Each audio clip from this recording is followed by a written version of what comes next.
The second book of Moses, called Exodus. Chapter 1. Now these are the names of the children of Israel, which came into Egypt. Every man in his household came with Jacob. Reuben, Simeon, Levi, and Judah, Issachar, Zebulun, and Benjamin, Dan, and Naphtali, Gad, and Asher. And all the souls that came out of the loins of Jacob were 70 souls, for Joseph was in Egypt already. And Joseph died, and all his brethren, and all that generation. And the children of Israel were fruitful, and increased abundantly, and multiplied, and waxed exceeding mighty, and the land was filled with them. Now there arose up a new king over Egypt, which knew not Joseph. And he said unto his people, Behold, the people of the children of Israel are more and mightier than we. Come on, let us deal wisely with them, lest they multiply. And it come to pass, that, when there falleth out any war, they join also unto our enemies, and fight against us, and so get them up out of the land. Therefore they did set over them taskmasters to afflict them with their burdens. And they built for Pharaoh treasure cities, Pithom and Ramses. But the more they afflicted them, the more they multiplied and grew. And they were grieved because of the children of Israel. And the Egyptians made the children of Israel to serve with rigor, and they made their lives bitter with hard bondage, in mortar, and in brick, and in all manner of service in the field. All their service, wherein they made them serve, was with rigor. And the king of Egypt spake to the Hebrew midwives, of which the name of the one was Shiphrah, and the name of the other Puah, and he said, When ye do the office of a midwife to the Hebrew women, and see them upon the stools, if it be a son, then ye shall kill him, but if it be a daughter, then she shall live. But the midwives feared God, and did not as the king of Egypt commanded them, but saved the men children alive. And the king of Egypt called for the midwives, and said unto them, Why have ye done this thing, and have saved the men children alive? And the midwives said unto Pharaoh, Because the Hebrew women are not as the Egyptian women, for they are lively, and are delivered ere the midwives come in unto them. Therefore God dealt well with the midwives, and the people multiplied, and waxed very mighty. And it came to pass, because the midwives feared God, that he made them houses.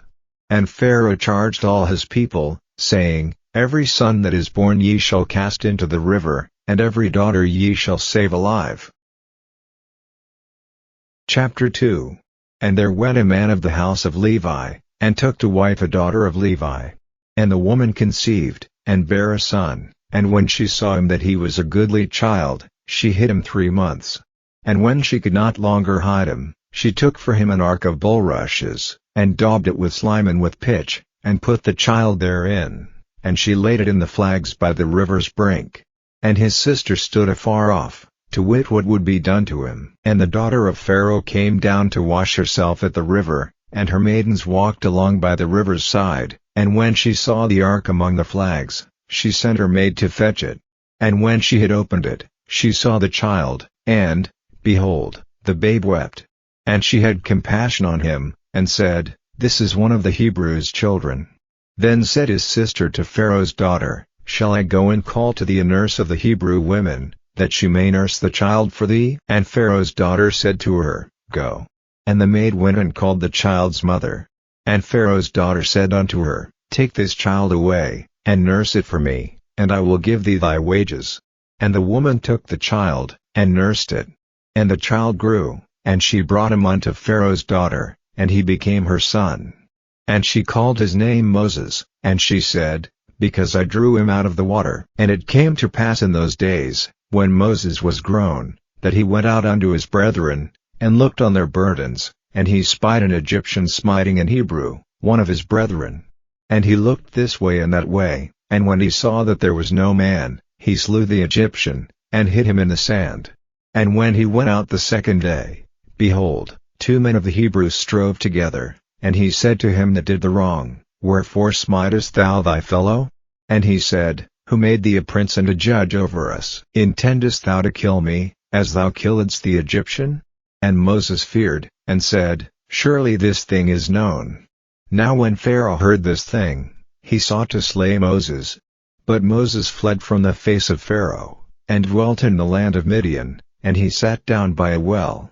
Now the priest of Midian had 7 daughters, and they came and drew water, and filled the troughs to water their father's flock. And the shepherds came and drove them away, but Moses stood up and helped them, and watered their flock. And when they came to Reuel their father, he said, How is it that ye are come so soon today? And they said, An Egyptian delivered us out of the hand of the shepherds, and also drew water enough for us, and watered the flock. And he said unto his daughters, And where is he?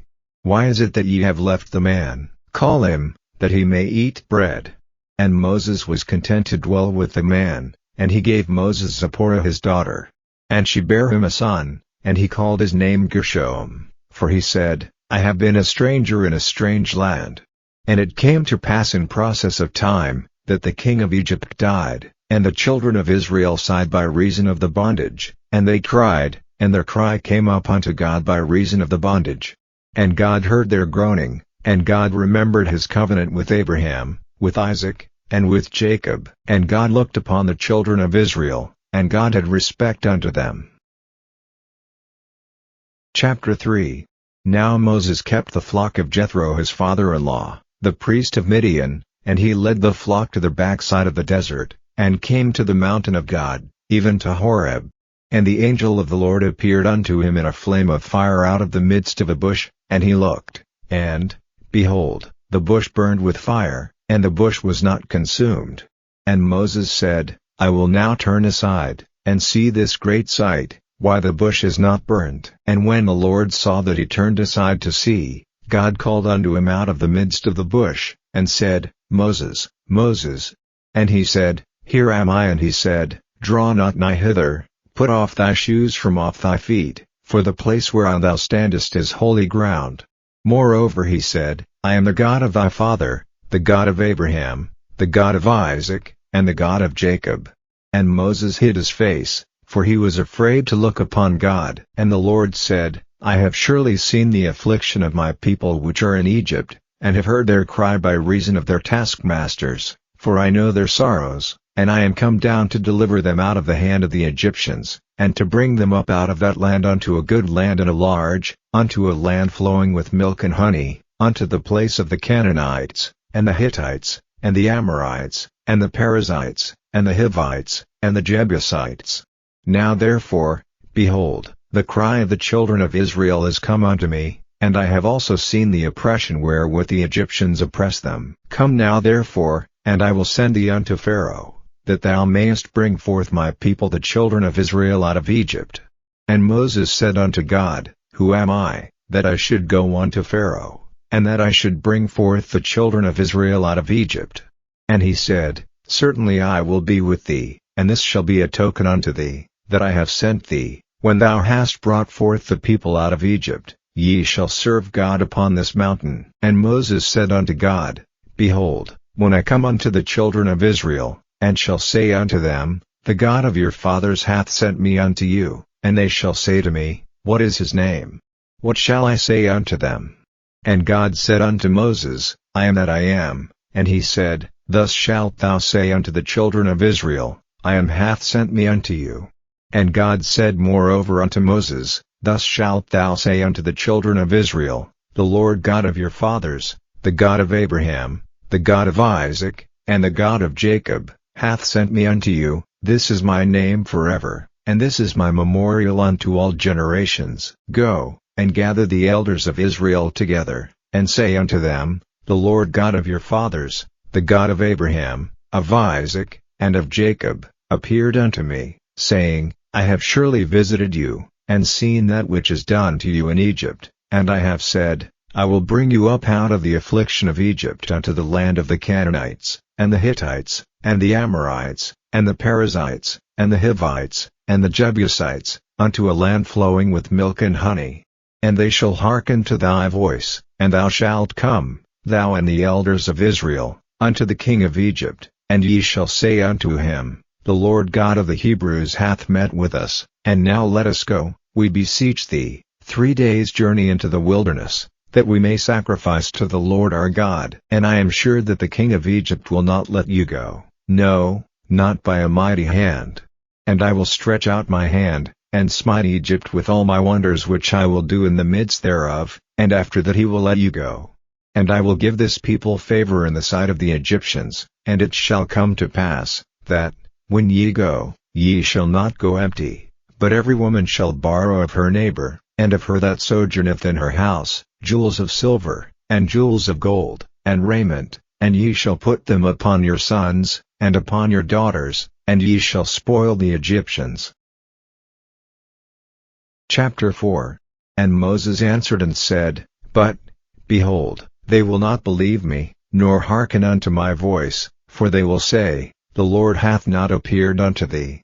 And the Lord said unto him, What is that in thine hand? And he said, A rod. And he said, Cast it on the ground.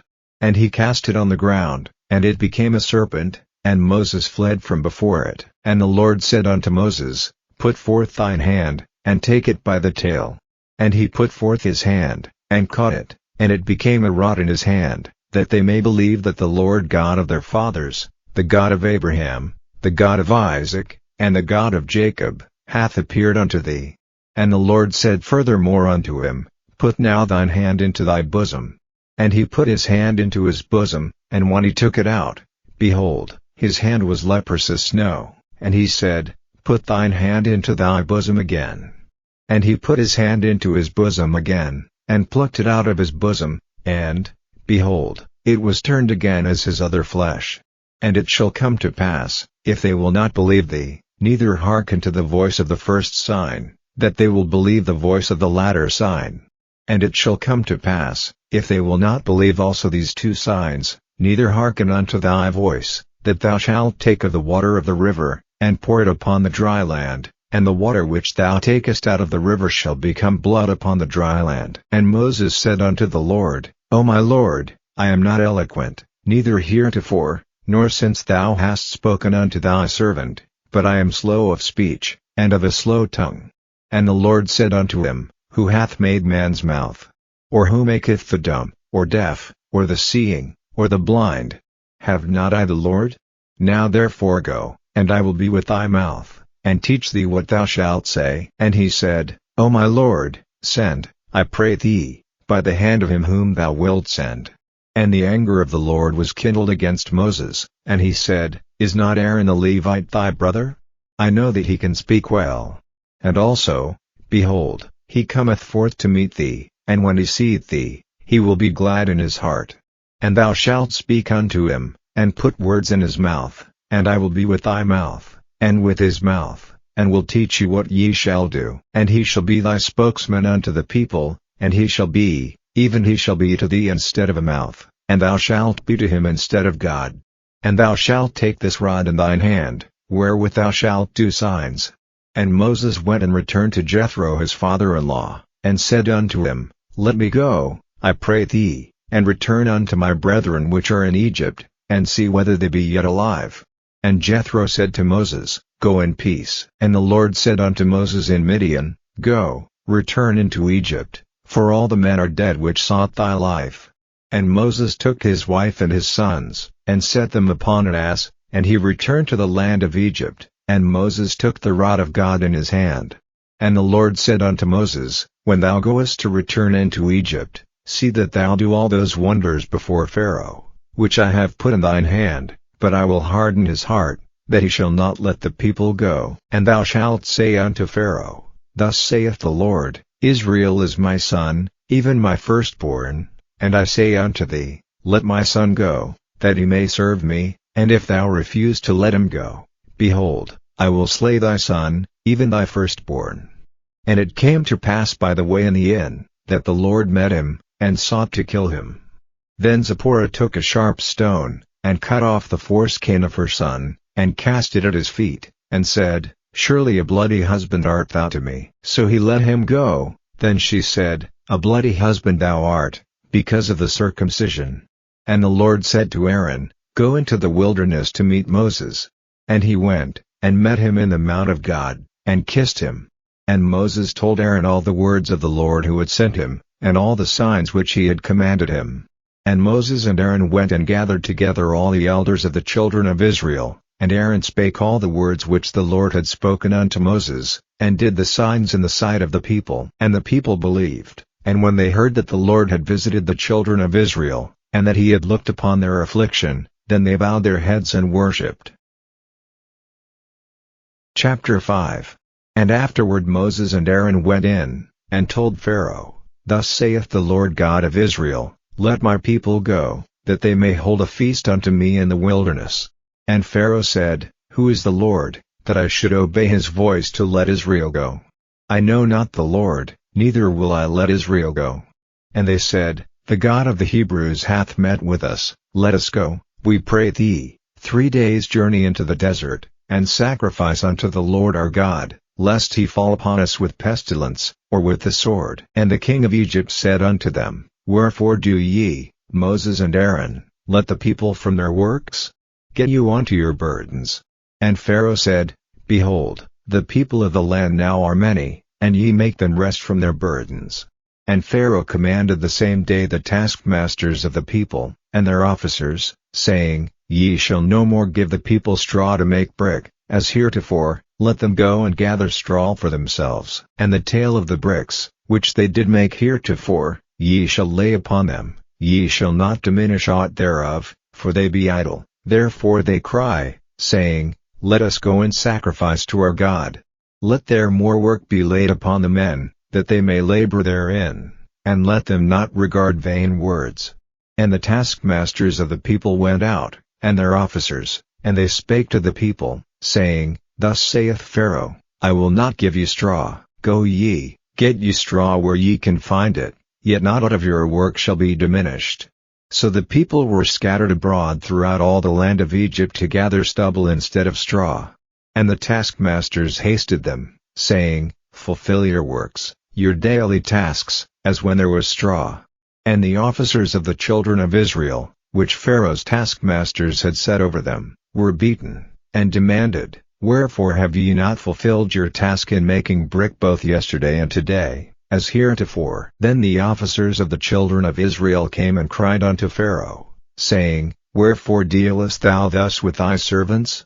There is no straw given unto thy servants, and they say to us, Make brick, and, behold, thy servants are beaten, but the fault is in thine own people. But he said, Ye are idle, therefore ye say, Let us go and do sacrifice to the Lord. Go therefore now, and work, for there shall no straw be given you, yet shall ye deliver the tale of bricks. And the officers of the children of Israel did see that they were in evil case, after it was said, Ye shall not minish aught from your bricks of your daily task. And they met Moses and Aaron, who stood in the way, as they came forth from Pharaoh, and they said unto them, The Lord look upon you, and judge, because ye have made our savor to be abhorred in the eyes of Pharaoh, and in the eyes of his servants, to put a sword in their hand to slay us. And Moses returned unto the Lord, and said, Lord, wherefore hast thou so evil entreated this people? Why is it that thou hast sent me? For since I came to Pharaoh to speak in thy name, he hath done evil to this people, neither hast thou delivered thy people at all. Chapter 6. Then the Lord said unto Moses, Now shalt thou see what I will do to Pharaoh, for with a strong hand shall he let them go, and with a strong hand shall he drive them out of his land. And God spake unto Moses, and said unto him, I am the Lord, and I appeared unto Abraham, unto Isaac, and unto Jacob, by the name of God Almighty, but by my name Jehovah was I not known to them. And I have also established my covenant with them, to give them the land of Canaan, the land of their pilgrimage, wherein they were strangers. And I have also heard the groaning of the children of Israel, whom the Egyptians keep in bondage, and I have remembered my covenant. Wherefore say unto the children of Israel, I am the Lord, and I will bring you out from under the burdens of the Egyptians, and I will rid you out of their bondage, and I will redeem you with a stretched out arm, and with great judgments, and I will take you to me for a people, and I will be to you a God, and ye shall know that I am the Lord your God, which bringeth you out from under the burdens of the Egyptians. And I will bring you in unto the land, concerning the which I did swear to give it to Abraham, to Isaac, and to Jacob, and I will give it you for an heritage. I am the Lord. And Moses spake so unto the children of Israel, but they hearkened not unto Moses for anguish of spirit, and for cruel bondage. And the Lord spake unto Moses, saying, Go in, speak unto Pharaoh king of Egypt, that he let the children of Israel go out of his land. And Moses spake before the Lord, saying, Behold, the children of Israel have not hearkened unto me, how then shall Pharaoh hear me, who am of uncircumcised lips? And the Lord spake unto Moses and unto Aaron, and gave them a charge unto the children of Israel, and unto Pharaoh king of Egypt, to bring the children of Israel out of the land of Egypt. These be the heads of their fathers' houses, the sons of Reuben the firstborn of Israel, Hanok, and Palu, Hezron, and Carmi. These be the families of Reuben. And the sons of Simeon, Jemuel, and Jamin, and Ohad, and Jachin, and Zohar, and Shaul the son of a Canaanitish woman. These are the families of Simeon. And these are the names of the sons of Levi according to their generations, Gershon, and Kohath, and Merari. And the years of the life of Levi were 137 years. The sons of Gershon, Libni, and Shimei, according to their families. And the sons of Kohath, Amram, and Izhar, and Hebron, and Uzziel. And the years of the life of Kohath were 133 years. And the sons of Merari, Mahali and Mushi. These are the families of Levi according to their generations. And Amram took him Jochebed his father's sister to wife, and she bare him Aaron and Moses. And the years of the life of Amram were 137 years. And the sons of Izhar, Korah, and Nephi, and Zichri. And the sons of Uzziel, Mishael, and Elzaphan, and Zithri. And Aaron took him Eliashib, daughter of Amminadab, sister of Nahshon, to wife, and she bare him Nadab, and Abihu, Eleazar, and Itamar.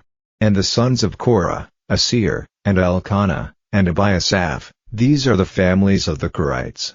And Eleazar Aaron's son took him one of the daughters of Putiel to wife, and she bare him Phinehas. These are the heads of the fathers of the Levites according to their families. These are that Aaron and Moses, to whom the Lord said, Bring out the children of Israel from the land of Egypt according to their armies.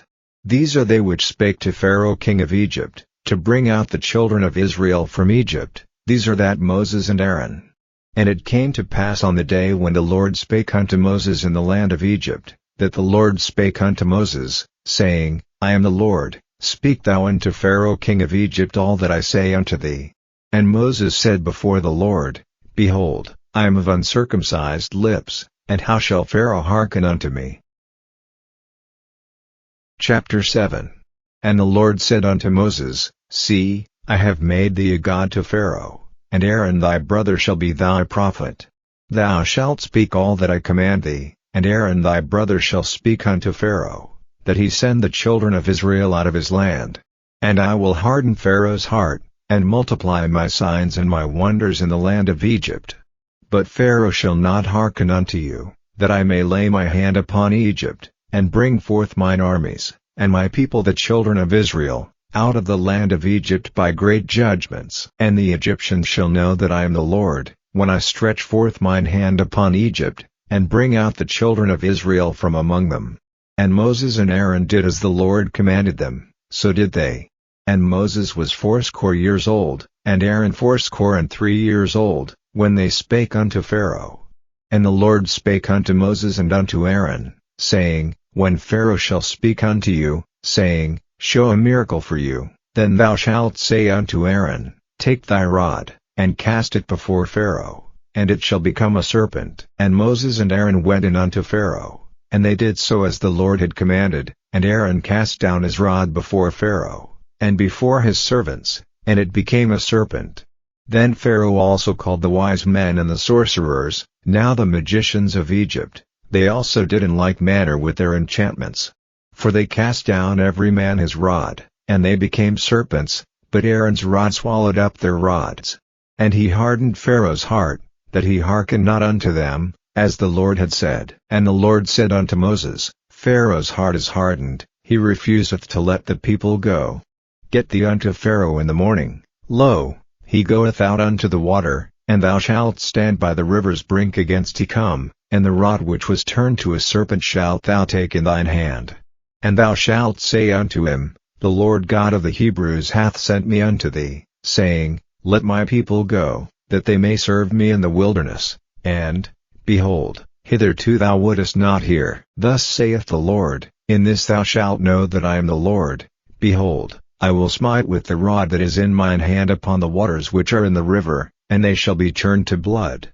And the fish that is in the river shall die, and the river shall stink, and the Egyptians shall loot it to drink of the water of the river.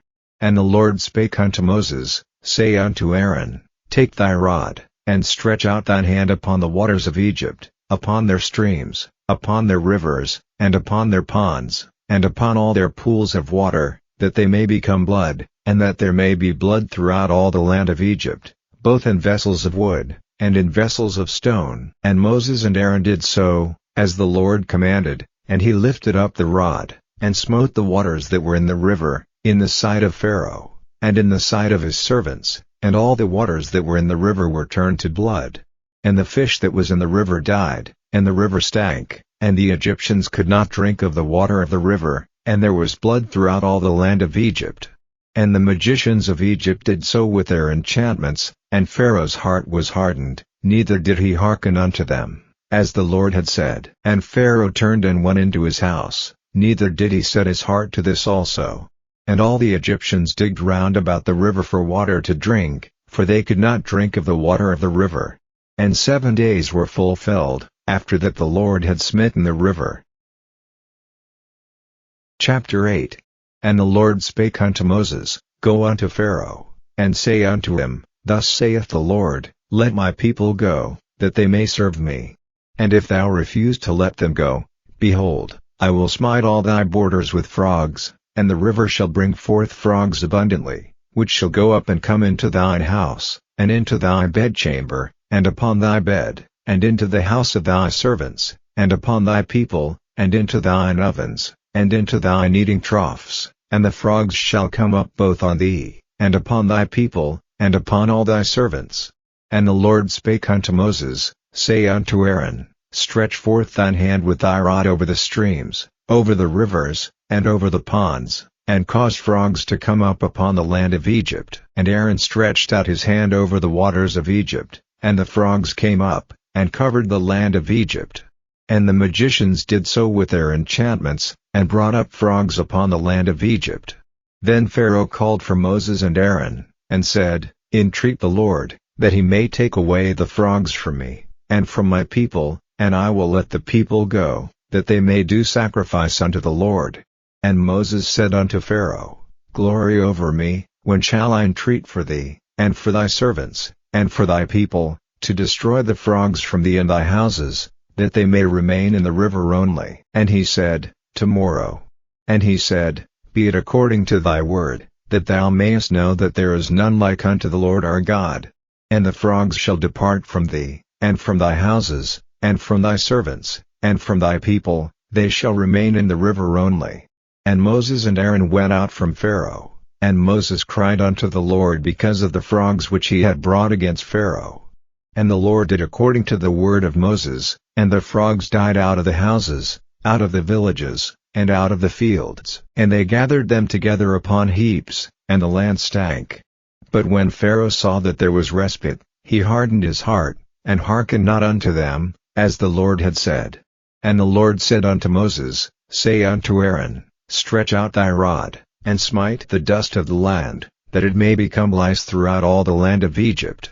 And they did so, for Aaron stretched out his hand with his rod, and smote the dust of the earth, and it became lice in man, and in beast. All the dust of the land became lice throughout all the land of Egypt. And the magicians did so with their enchantments to bring forth lice, but they could not, so there were lice upon man, and upon beast. Then the magicians said unto Pharaoh, this is the finger of God. And Pharaoh's heart was hardened, and he hearkened not unto them, as the Lord had said. And the Lord said unto Moses, rise up early in the morning, and stand before Pharaoh. Lo, he cometh forth to the water, and say unto him, thus saith the Lord, let my people go, that they may serve me. Else, if thou wilt not let my people go, behold, I will send swarms of flies upon thee, and upon thy servants, and upon thy people, and into thy houses, and the houses of the Egyptians shall be full of swarms of flies, and also the ground whereon they are. And I will sever in the day the land of Goshen, in which my people dwell, that no swarms of flies shall be there, to the end thou mayest know that I am the Lord in the midst of the earth. And I will put a division between my people and thy people, tomorrow shall this sign be. And the Lord did so, and there came a grievous swarm of flies into the house of Pharaoh, and into his servants' houses, and into all the land of Egypt. The land was corrupted by reason of the swarm of flies. And Pharaoh called for Moses and for Aaron, and said, Go ye, sacrifice to your God in the land.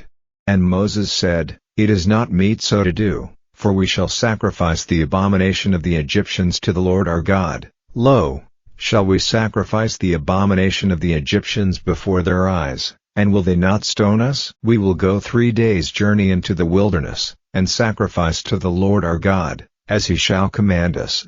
And Pharaoh said, I will let you go, that ye may sacrifice to the Lord your God in the wilderness, only ye shall not go very far away. Entreat for me.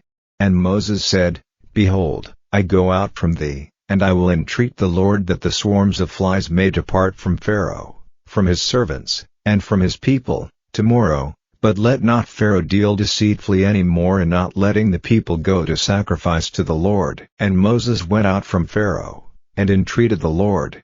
And the Lord did according to the word of Moses, and he removed the swarms of flies from Pharaoh, from his servants, and from his people, there remained not one.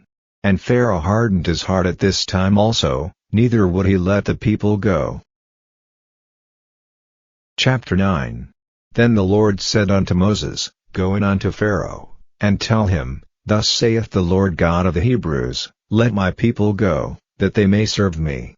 For if thou refuse to let them go, and wilt hold them still, behold, the hand of the Lord is upon thy cattle which is in the field, upon the horses, upon the asses, upon the camels, upon the oxen, and upon the sheep, there shall be a very grievous murrain. And the Lord shall sever between the cattle of Israel and the cattle of Egypt, and there shall nothing die of all that is the children's of Israel. And the Lord appointed a set time, saying, Tomorrow the Lord shall do this thing in the land. And the Lord did that thing on the morrow, and all the cattle of Egypt died, but of the cattle of the children of Israel died not one. And Pharaoh sent, and, behold, there was not one of the cattle of the Israelites dead. And the heart of Pharaoh was hardened, and he did not let the people go. And the Lord said unto Moses and unto Aaron, Take to you handfuls of ashes of the furnace, and let Moses sprinkle it toward the heaven in the sight of Pharaoh. And it shall become small dust in all the land of Egypt, and shall be a boil breaking forth with blains upon man, and upon beast, throughout all the land of Egypt. And they took ashes of the furnace, and stood before Pharaoh, and Moses sprinkled it up toward heaven, and it became a boil breaking forth with blains upon man, and upon beast. And the magicians could not stand before Moses because of the boils, for the boil was upon the magicians, and upon all the Egyptians. And the Lord hardened the heart of Pharaoh, and he hearkened not unto them, as the Lord had spoken unto Moses. And the Lord said unto Moses, Rise up early in the morning, and stand before Pharaoh, and say unto him, Thus saith the Lord God of the Hebrews, Let my people go, that they may serve me.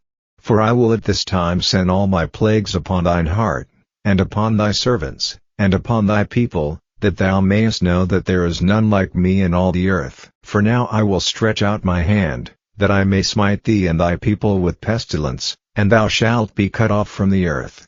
And in very deed for this cause have I raised thee up, for to show in thee my power, and that my name may be declared throughout all the earth. As yet exaltest thou thyself against my people, that thou wilt not let them go? Behold, tomorrow about this time I will cause it to rain a very grievous hail, such as hath not been in Egypt since the foundation thereof even until now. Send therefore now, and gather thy cattle, and all that thou hast in the field, for upon every man and beast which shall be found in the field, and shall not be brought home, the hail shall come down upon them, and they shall die. He that feared the word of the Lord among the servants of Pharaoh made his servants and his cattle flee into the houses, and he that regarded not the word of the Lord left his servants and his cattle in the field. And the Lord said unto Moses, Stretch forth thine hand toward heaven, that there may be hail in all the land of Egypt, upon man, and upon beast, and upon every herb of the field, throughout the land of Egypt. And Moses stretched forth his rod toward heaven, And the Lord sent thunder and hail, and the fire ran along upon the ground, and the Lord rained hail upon the land of Egypt. So there was hail, and fire mingled with the hail, very grievous, such as there was none like it in all the land of Egypt since it became a nation. And the hail smote throughout all the land of Egypt all that was in the field, both man and beast, and the hail smote every herb of the field, and brake every tree of the field. Only in the land of Goshen, where the children of Israel were, was there no hail. And Pharaoh sent, and called for Moses and Aaron, and said unto them, I have sinned this time, the Lord is righteous, and I and my people are wicked. Entreat the Lord, for it is enough, that there be no more mighty thunderings and hail, and I will let you go, and ye shall stay no longer. And Moses said unto him, As soon as I am gone out of the city, I will spread abroad my hands unto the Lord, and the thunder shall cease, neither shall there be any more hail, that thou mayest know how that the earth is the Lord's. But as for thee and thy servants, I know that ye will not yet fear the Lord God. And the flax and the barley was smitten, for the barley was in the ear, and the flax was bold. But the wheat and the rye were not smitten, for they were not grown up. And Moses went out of the city from Pharaoh, and spread abroad his hands unto the Lord, and the thunders and hail ceased, and the rain was not poured upon the earth. And when Pharaoh saw that the rain and the hail and the thunders were ceased, he sinned yet more, and hardened his heart, he and his servants. And the heart of Pharaoh was hardened, neither would he let the children of Israel go, as the Lord had spoken by Moses. Chapter 10. And the Lord said unto Moses, Go in unto Pharaoh, for I have hardened his heart, and the heart of his servants, that I might show these my signs before him, and that thou mayest tell in the ears of thy son, and of thy son's son, what things I have wrought in Egypt, and my signs which I have done among them, that ye may know how that I am the Lord. And Moses and Aaron came in unto Pharaoh, and said unto him, Thus saith the Lord God of the Hebrews, How long wilt thou refuse to humble thyself before me? Let my people go, that they may serve me. Else, if thou refuse to let my people go, behold, tomorrow will I bring the locusts into thy coast, and they shall cover the face of the earth, that one cannot be able to see the earth, and they shall eat the residue of that which is escaped, which remaineth unto you from the hail, and shall eat every tree which groweth for you out of the field, and they shall fill thy houses, and the houses of all thy servants, and the houses of all the Egyptians, which neither thy fathers, nor thy fathers' fathers have seen, since the day that they were upon the earth unto this day. And he turned himself, and went out from Pharaoh. And Pharaoh's servants said unto him, How long shall this man be a snare unto us?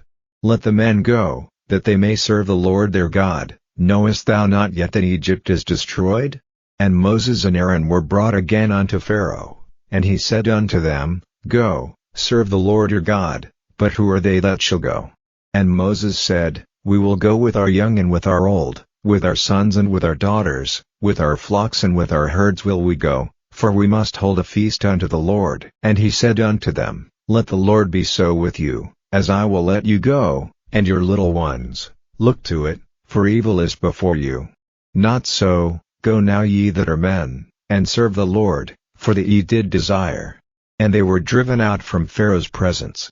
And the Lord said unto Moses, Stretch out thine hand over the land of Egypt for the locusts, that they may come up upon the land of Egypt, and eat every herb of the land, even all that the hail hath left. And Moses stretched forth his rod over the land of Egypt, and the Lord brought an east wind upon the land all that day, and all that night, and when it was morning, the east wind brought the locusts. And the locusts went up over all the land of Egypt, and rested in all the coasts of Egypt. Very grievous were they, before them there were no such locusts as they, neither after them shall be such. For they covered the face of the whole earth, so that the land was darkened, and they did eat every herb of the land, and all the fruit of the trees which the hail had left, and there remained not any green thing in the trees, or in the herbs of the field, through all the land of Egypt. Then Pharaoh called for Moses and Aaron in haste, and he said, I have sinned against the Lord your God, and against you. Now therefore forgive, I pray thee, my sin only this once, and entreat the Lord your God, that he may take away from me this death only. And he went out from Pharaoh, and entreated the Lord. And the Lord turned a mighty strong west wind, which took away the locusts, and cast them into the Red Sea. There remained not one locust in all the coasts of Egypt, but the Lord hardened Pharaoh's heart, so that he would not let the children of Israel go. And the Lord said unto Moses, Stretch out thine hand toward heaven, that there may be darkness over the land of Egypt, even darkness which may be felt. And Moses stretched forth his hand toward heaven, and there was a thick darkness in all the land of Egypt 3 days. They saw not one another, neither rose any from his place for 3 days, but all the children of Israel had light in their dwellings. And Pharaoh called unto Moses, and said, Go ye, serve the Lord, only let your flocks and your herds be stayed, let your little ones also go with you. And Moses said, Thou must give us also sacrifices and burnt offerings, that we may sacrifice unto the Lord our God. Our cattle also shall go with us, there shall not an hoof be left behind, for thereof must we take to serve the Lord our God, and we know not with what we must serve the Lord, until we come thither. But the Lord hardened Pharaoh's heart, and he would not let them go. And Pharaoh said unto him, Get thee from me, take heed to thyself, see my face no more, for in the day thou seest my face thou shalt die. And Moses said, Thou hast spoken well, I will see thy face again no more. Chapter 11. And the Lord said unto Moses, Yet will I bring one plague more upon Pharaoh, and upon Egypt, afterwards he will let you go hence. When he shall let you go, he shall surely thrust you out hence altogether. Speak now in the ears of the people, and let every man borrow of his neighbor, and every woman of her neighbor, jewels of silver, and jewels of gold. And the Lord gave the people favor in the sight of the Egyptians. Moreover the man Moses was very great in the land of Egypt, in the sight of Pharaoh's servants, and in the sight of the people.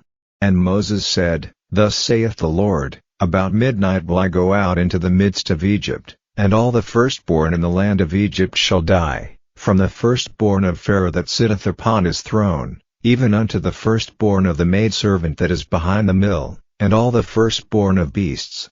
And there shall be a great cry throughout all the land of Egypt, such as there was none like it, nor shall be like it any more. But against any of the children of Israel shall not a dog move his tongue, against man or beast, that ye may know how that the Lord doth put a difference between the Egyptians and Israel. And all these thy servants shall come down unto me, and bow down themselves unto me, saying, Get thee out, and all the people that follow thee, and after that I will go out. And he went out from Pharaoh in a great anger. And the Lord said unto Moses, Pharaoh shall not hearken unto you, that my wonders may be multiplied in the land of Egypt. And Moses and Aaron did all these wonders before Pharaoh, and the Lord hardened Pharaoh's heart, so that he would not let the children of Israel go out of his land. Chapter 12. And the Lord spake unto Moses and Aaron in the land of Egypt, saying, This month shall be unto you the beginning of months, it shall be the first month of the year to you. Speak ye unto all the congregation of Israel, saying, In the 10th day of this month they shall take to them every man a lamb, according to the house of their fathers, a lamb for an house, and if the household be too little for the lamb, let him and his neighbor next unto his house take it according to the number of the souls. Every man according to his eating shall make your account for the lamb. Your lamb shall be without blemish, a male of the first year. Ye shall take it out from the sheep, or from the goats, and ye shall keep it up until the 14th day of the same month, and the whole assembly of the congregation of Israel shall kill it in the evening. And they shall take of the blood, and strike it on the 2 side posts and on the upper door post of the houses, wherein they shall eat it. And they shall eat the flesh in that night, roast with fire, and unleavened bread, and with bitter herbs they shall eat it. Eat not of it raw, nor sodden at all with water, but roast with fire, his head with his legs, and with the purtenance thereof. And ye shall let nothing of it remain until the morning, and that which remaineth of it until the morning ye shall burn with fire. And thus shall ye eat it, with your loins girded, your shoes on your feet, and your staff in your hand, and ye shall eat it in haste. It is the Lord's Passover. For I will pass through the land of Egypt this night, and will smite all the firstborn in the land of Egypt, both man and beast, and against all the gods of Egypt I will execute judgment. I am the Lord. And the blood shall be to you for a token upon the houses where ye are, and when I see the blood, I will pass over you, and the plague shall not be upon you to destroy you, when I smite the land of Egypt. And this day shall be unto you for a memorial, and ye shall keep it a feast to the Lord throughout your generations. Ye shall keep it a feast by an ordinance forever. 7 days shall ye eat unleavened bread, even the first day ye shall put away leaven out of your houses, for whosoever eateth leavened bread from the first day until the 7th day, that soul shall be cut off from Israel. And in the first day there shall be an holy convocation, and in the 7th day there shall be an holy convocation to you. No manner of work shall be done in them, save that which every man must eat, that only may be done of you. And ye shall observe the feast of unleavened bread, for in this selfsame day have I brought your armies out of the land of Egypt. Therefore shall ye observe this day in your generations by an ordinance forever. In the first month, on the 14th day of the month at even, ye shall eat unleavened bread, until the 21st day of the month at even. 7 days shall there be no leaven found in your houses, for whosoever eateth that which is leavened, even that soul shall be cut off from the congregation of Israel, whether he be a stranger, or born in the land. Ye shall eat nothing leavened, in all your habitations shall ye eat unleavened bread. Then Moses called for all the elders of Israel, and said unto them, Draw out and take you a lamb according to your families, and kill the Passover, and ye shall take a bunch of hyssop, and dip it in the blood that is in the basin, and strike the lintel and the 2 side posts with the blood that is in the basin, and none of you shall go out at the door of his house until the morning. For the Lord will pass through to smite the Egyptians, and when he seeth the blood upon the lintel, and on the 2 side posts, the Lord will pass over the door, and will not suffer the destroyer to come in unto your houses to smite you. And ye shall observe this thing for an ordinance to thee and to thy sons forever. And it shall come to pass, when ye be come to the land which the Lord will give you, according as he hath promised, that ye shall keep this service. And it shall come to pass, when your children shall say unto you, What mean ye by this service? That ye shall say, It is the sacrifice of the Lord's Passover, who passed over the houses of the children of Israel in Egypt, when he smote the Egyptians, and delivered our houses. And the people bowed the head and worshipped. And the children of Israel went away, and did as the Lord had commanded Moses and Aaron, so did they. And it came to pass, that at midnight the Lord smote all the firstborn in the land of Egypt, from the firstborn of Pharaoh that sat on his throne unto the firstborn of the captive that was in the dungeon, and all the firstborn of cattle. And Pharaoh rose up in the night, he, and all his servants, and all the Egyptians, and there was a great cry in Egypt, for there was not a house where there was not one dead. And he called for Moses and Aaron by night, and said, Rise up, and get you forth from among my people, both ye and the children of Israel, and go, serve the Lord, as ye have said. Also take your flocks and your herds, as ye have said, and be gone, and bless me also. And the Egyptians were urgent upon the people, that they might send them out of the land in haste, for they said, We be all dead men. And the people took their dough before it was leavened, their kneading troughs being bound up in their clothes upon their shoulders. And the children of Israel did according to the word of Moses, and they borrowed of the Egyptians jewels of silver, and jewels of gold, and raiment. And the Lord gave the people favor in the sight of the Egyptians, so that they lent unto them such things as they required. And they spoiled the Egyptians. And the children of Israel journeyed from Ramesses to Succoth, about 600,000 on foot that were men, beside children. And a mixed multitude went up also with them, and flocks, and herds, even very much cattle. And they baked unleavened cakes of the dough which they brought forth out of Egypt, for it was not leavened, because they were thrust out of Egypt, and could not tarry, neither had they prepared for themselves any victual. Now the sojourning of the children of Israel, who dwelt in Egypt, was 430 years. And it came to pass at the end of the 430 years, even the selfsame day it came to pass, that all the hosts of the Lord went out from the land of Egypt. It is a night to be much observed unto the Lord for bringing them out from the land of Egypt. This is the night of the Lord to be observed of all the children of Israel in their generations. And the Lord said unto Moses and Aaron, This is the ordinance of the Passover, there shall no stranger eat thereof, but every man's servant that is bought for money. When thou hast circumcised him, then shall he eat thereof. A foreigner and an hired servant shall not eat thereof. In one house shall it be eaten. Thou shalt not carry forth aught of the flesh abroad out of the house, neither shall ye break a bone thereof. All the congregation of Israel shall keep it. And when a stranger shall sojourn with thee, and will keep the Passover to the Lord, let all his males be circumcised, and then let him come near and keep it, and he shall be as one that is born in the land, for no uncircumcised person shall eat thereof. One law shall be to him that is homeborn, and unto the stranger that sojourneth among you. Thus did all the children of Israel, as the Lord commanded Moses and Aaron, so did they. And it came to pass the selfsame day, that the Lord did bring the children of Israel out of the land of Egypt by their armies. Chapter 13. And the Lord spake unto Moses, saying, Sanctify unto me all the firstborn, whatsoever openeth the womb among the children of Israel, both of man and of beast, it is mine. And Moses said unto the people, Remember this day, in which ye came out from Egypt, out of the house of bondage, for by strength of hand the Lord brought you out from this place. There shall no leavened bread be eaten.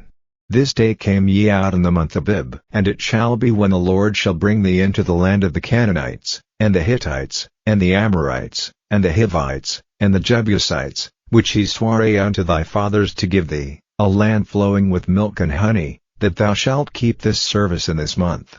7 days thou shalt eat unleavened bread, and in the 7th day shall be a feast to the Lord. Unleavened bread shall be eaten 7 days, and there shall no leavened bread be seen with thee, neither shall there be leaven seen with thee in all thy quarters. And thou shalt show thy son in that day, saying, This is done because of that which the Lord did unto me when I came forth out of Egypt. And it shall be for a sign unto thee upon thine hand, and for a memorial between thine eyes, that the Lord's law may be in thy mouth, for with a strong hand hath the Lord brought thee out of Egypt. Thou shalt therefore keep this ordinance in his season from year to year. And it shall be when the Lord shall bring thee into the land of the Canaanites, as he sware unto thee and to thy fathers, and shall give it thee, that thou shalt set apart unto the Lord all that openeth the matrix, and every firstling that cometh of a beast which thou hast, the males shall be the Lord's. And every firstling of an ass thou shalt redeem with a lamb, and if thou wilt not redeem it, then thou shalt break his neck. And all the firstborn of man among thy children shalt thou redeem. And it shall be when thy son asketh thee in time to come, saying, What is this? That thou shalt say unto him, By strength of hand the Lord brought us out from Egypt, from the house of bondage. And it came to pass, when Pharaoh would hardly let us go, that the Lord slew all the firstborn in the land of Egypt, both the firstborn of man, and the firstborn of beast. Therefore I sacrifice to the Lord all that openeth the matrix, being males, but all the firstborn of my children I redeem. And it shall be for a token upon thine hand, and for frontlets between thine eyes, for by strength of hand the Lord brought us forth out of Egypt. And it came to pass, when Pharaoh had let the people go, that God led them not through the way of the land of the Philistines, although that was near, for God said, Lest peradventure the people repent when they see war, and they return to Egypt. But God led the people about, through the way of the wilderness of the Red Sea, and the children of Israel went up harnessed out of the land of Egypt. And Moses took the bones of Joseph with him, for he had straitly sworn the children of Israel, saying, God will surely visit you, and ye shall carry up my bones away hence with you. And they took their journey from Succoth, and encamped in Etham, in the edge of the wilderness. And the Lord went before them by day in a pillar of a cloud, to lead them the way, and by night in a pillar of fire, to give them light, to go by day and night. He took not away the pillar of the cloud by day, nor the pillar of fire by night, from before the people. Chapter 14. And the Lord spake unto Moses, saying, Speak unto the children of Israel, that they turn and encamp before Pi-hahiroth, between Migdol and the sea, over against Baal-zephon, before it shall ye encamp by the sea. For Pharaoh will say of the children of Israel, They are entangled in the land, the wilderness hath shut them in. And I will harden Pharaoh's heart, that he shall follow after them, and I will be honored upon Pharaoh, and upon all his host, that the Egyptians may know that I am the Lord. And they did so. And it was told the king of Egypt that the people fled, and the heart of Pharaoh and of his servants was turned against the people, and they said, Why have we done this, that we have let Israel go from serving us?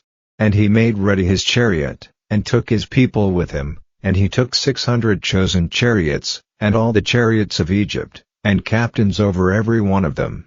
And the Lord hardened the heart of Pharaoh king of Egypt, and he pursued after the children of Israel, and the children of Israel went out with an high hand, but the Egyptians pursued after them, all the horses and chariots of Pharaoh, and his horsemen, and his army, and overtook them encamping by the sea, beside Pi-hahiroth, before Baal-zephon. And when Pharaoh drew nigh, the children of Israel lifted up their eyes, and, behold, the Egyptians marched after them, and they were sore afraid, and the children of Israel cried out unto the Lord. And they said unto Moses, Because there were no graves in Egypt, hast thou taken us away to die in the wilderness? Wherefore hast thou dealt thus with us, to carry us forth out of Egypt? Is not this the word that we did tell thee in Egypt, saying, Let us alone, that we may serve the Egyptians? For it had been better for us to serve the Egyptians, than that we should die in the wilderness. And Moses said unto the people, Fear ye not, stand still, and see the salvation of the Lord, which he will show to you today. For the Egyptians whom ye have seen today, ye shall see them again no more forever. The Lord shall fight for you, and ye shall hold your peace. And the Lord said unto Moses, Wherefore criest thou unto me? Speak unto the children of Israel, that they go forward, but lift thou up thy rod, and stretch out thine hand over the sea, and divide it, and the children of Israel shall go on dry ground through the midst of the sea. And I, behold, I will harden the hearts of the Egyptians, and they shall follow them, and I will get me honor upon Pharaoh, and upon all his host, upon his chariots, and upon his horsemen. And the Egyptians shall know that I am the Lord, when I have gotten me honor upon Pharaoh, upon his chariots, and upon his horsemen. And the angel of God, which went before the camp of Israel, removed and went behind them, and the pillar of the cloud went from before their face, and stood behind them, and it came between the camp of the Egyptians and the camp of Israel, and it was a cloud and darkness to them, but it gave light by night to these, so that the one came not near the other all the night. And Moses stretched out his hand over the sea, and the Lord caused the sea to go back by a strong east wind all that night, and made the sea dry land, and the waters were divided. And the children of Israel went into the midst of the sea upon the dry ground, and the waters were a wall unto them on their right hand, and on their left. And the Egyptians pursued, and went in after them to the midst of the sea, even all Pharaoh's horses, his chariots, and his horsemen. And it came to pass, that in the morning watch the Lord looked unto the host of the Egyptians through the pillar of fire and of the cloud, and troubled the host of the Egyptians, and took off their chariot wheels, that they drave them heavily, so that the Egyptians said, Let us flee from the face of Israel, for the Lord fighteth for them against the Egyptians. And the Lord said unto Moses, Stretch out thine hand over the sea, that the waters may come again upon the Egyptians, upon their chariots, and upon their horsemen. And Moses stretched forth his hand over the sea, and the sea returned to his strength when the morning appeared, and the Egyptians fled against it, and the Lord overthrew the Egyptians in the midst of the sea. And the waters returned, and covered the chariots, and the horsemen, and all the host of Pharaoh that came into the sea after them. There remained not so much as one of them, but the children of Israel walked upon dry land in the midst of the sea, and the waters were a wall unto them on their right hand, and on their left. Thus the Lord saved Israel that day out of the hand of the Egyptians, and Israel saw the Egyptians dead upon the seashore. And Israel saw that great work which the Lord did upon the Egyptians, and the people feared the Lord, and believed the Lord, and his servant Moses. Chapter 15. Then sang Moses and the children of Israel this song unto the Lord, and spake, saying, I will sing unto the Lord, for he hath triumphed gloriously, the horse and his rider hath he thrown into the sea. The Lord is my strength and song, and he is become my salvation. He is my God, and I will prepare him an habitation, my father's God, and I will exalt him.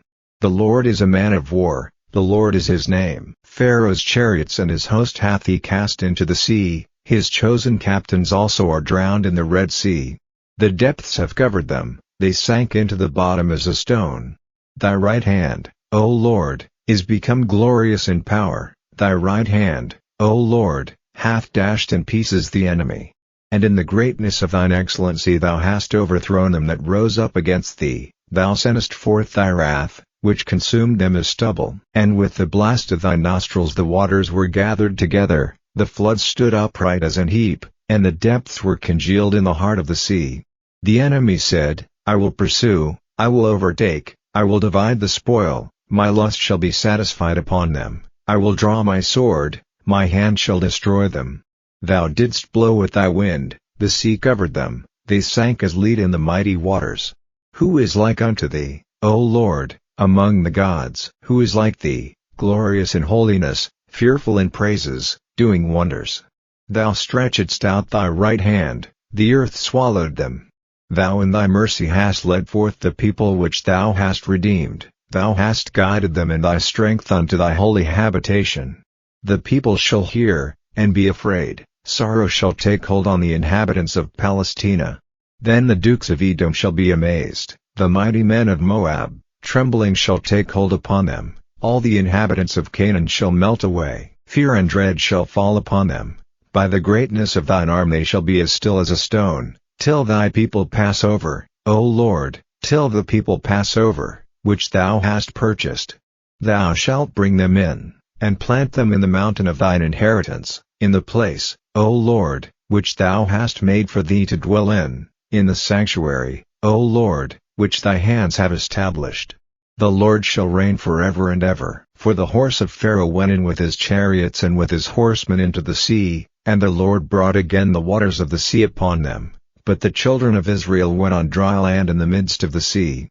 And Miriam the prophetess, the sister of Aaron, took a timbrel in her hand, and all the women went out after her with timbrels and with dances. And Miriam answered them, Sing ye to the Lord, for he hath triumphed gloriously, the horse and his rider hath he thrown into the sea. So Moses brought Israel from the Red Sea, and they went out into the wilderness of Shur, and they went 3 days in the wilderness, and found no water. And when they came to Marah, they could not drink of the waters of Marah, for they were bitter, therefore the name of it was called Marah. And the people murmured against Moses, saying, What shall we drink? And he cried unto the Lord, and the Lord showed him a tree, which when he had cast into the waters were made sweet. There he made for them a statute and an ordinance, and there he proved them, and said, If thou wilt diligently hearken to the voice of the Lord thy God, and wilt do that which is right in his sight, and wilt give ear to his commandments, and keep all his statutes, I will put none of these diseases upon thee, which I have brought upon the Egyptians, for I am the Lord that healeth thee. And they came to Elim, where were 12 wells of water, and 70 palm trees, and they encamped there by the waters. Chapter 16. And they took their journey from Elim, and all the congregation of the children of Israel came unto the wilderness of Sin, which is between Elim and Sinai, on the 15th day of the 2nd month after their departing out of the land of Egypt. And the whole congregation of the children of Israel murmured against Moses and Aaron in the wilderness, and the children of Israel said unto them, Would to God we had died by the hand of the Lord in the land of Egypt, when we sat by the flesh pots, and when we did eat bread to the full, for ye have brought us forth into this wilderness, to kill this whole assembly with hunger. Then said the Lord unto Moses, Behold, I will rain bread from heaven for you, and the people shall go out and gather a certain rate every day, that I may prove them, whether they will walk in my law, or no. And it shall come to pass, that on the 6th day they shall prepare that which they bring in, and it shall be twice as much as they gather daily. And Moses and Aaron said unto all the children of Israel, At even, then ye shall know that the Lord hath brought you out from the land of Egypt, and in the morning, then ye shall see the glory of the Lord, for that he heareth your murmurings against the Lord. And what are we, that ye murmur against us? And Moses said, This shall be, when the Lord shall give you in the evening flesh to eat, and in the morning bread to the full, for that the Lord heareth your murmurings which ye murmur against him. And what are we? Your murmurings are not against us, but against the Lord. And Moses spake unto Aaron, Say unto all the congregation of the children of Israel, Come near before the Lord, for he hath heard your murmurings. And it came to pass, as Aaron spake unto the whole congregation of the children of Israel, that they looked toward the wilderness, and, behold, the glory of the Lord appeared in the cloud. And the Lord spake unto Moses, saying, I have heard the murmurings of the children of Israel, Speak unto them, saying, At even ye shall eat flesh, and in the morning ye shall be filled with bread, and ye shall know that I am the Lord your God. And it came to pass, that at even the quails came up, and covered the camp, and in the morning the dew lay round about the host. And when the dew that lay was gone up, behold, upon the face of the wilderness there lay a small round thing, as small as the hoarfrost on the ground. And when the children of Israel saw it, they said one to another, It is manna, for they wist not what it was. And Moses said unto them, This is the bread which the Lord hath given you to eat. This is the thing which the Lord hath commanded, gather of it every man according to his eating, an omer for every man, according to the number of your persons, take ye every man for them which are in his tents. And the children of Israel did so, and gathered, some more, some less. And when they did meet it with an omer, he that gathered much had nothing over, and he that gathered little had no lack, they gathered every man according to his eating.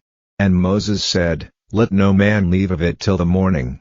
Notwithstanding they hearkened not unto Moses, but some of them left of it until the morning, and it bred worms, and stank, and Moses was wroth with them. And they gathered it every morning, every man according to his eating, and when the sun waxed hot, it melted. And it came to pass, that on the 6th day they gathered twice as much bread, 2 omers for one man, and all the rulers of the congregation came and told Moses. And he said unto them, This is that which the Lord hath said, Tomorrow is the rest of the holy Sabbath unto the Lord, bake that which ye will bake today, and seethe that ye will seethe, and that which remaineth over lay up for you to be kept until the morning. And they laid it up till the morning, as Moses bade, and it did not stink, neither was there any worm therein. And Moses said, Eat that today, for today is a Sabbath unto the Lord, today ye shall not find it in the field. 6 days ye shall gather it, but on the 7th day, which is the Sabbath, in it there shall be none. And it came to pass, that there went out some of the people on the 7th day for to gather, and they found none. And the Lord said unto Moses, How long refuse ye to keep my commandments and my laws? See, for that the Lord hath given you the Sabbath, therefore he giveth you on the 6th day the bread of 2 days, abide ye every man in his place, let no man go out of his place on the 7th day. So the people rested on the 7th day. And the house of Israel called the name thereof manna, and it was like coriander seed, white, and the taste of it was like wafers made with honey. And Moses said, This is the thing which the Lord commandeth, fill an omer of it to be kept for your generations, that they may see the bread wherewith I have fed you in the wilderness, when I brought you forth from the land of Egypt. And Moses said unto Aaron, Take a pot, and put an omer full of manna therein, and lay it up before the Lord, to be kept for your generations. As the Lord commanded Moses, so Aaron laid it up before the testimony, to be kept. And the children of Israel did eat manna 40 years, until they came to a land inhabited, they did eat manna, until they came unto the borders of the land of Canaan. Now an omer is the 10th part of an ephah. Chapter 17. And all the congregation of the children of Israel journeyed from the wilderness of Sin, after their journeys, according to the commandment of the Lord, and pitched in Rephidim, and there was no water for the people to drink. Wherefore the people did chide with Moses, and said, Give us water that we may drink. And Moses said unto them, Why chide ye with me? Wherefore do ye tempt the Lord? And the people thirsted there for water, and the people murmured against Moses, and said, Wherefore is this that thou hast brought us up out of Egypt, to kill us and our children and our cattle with thirst?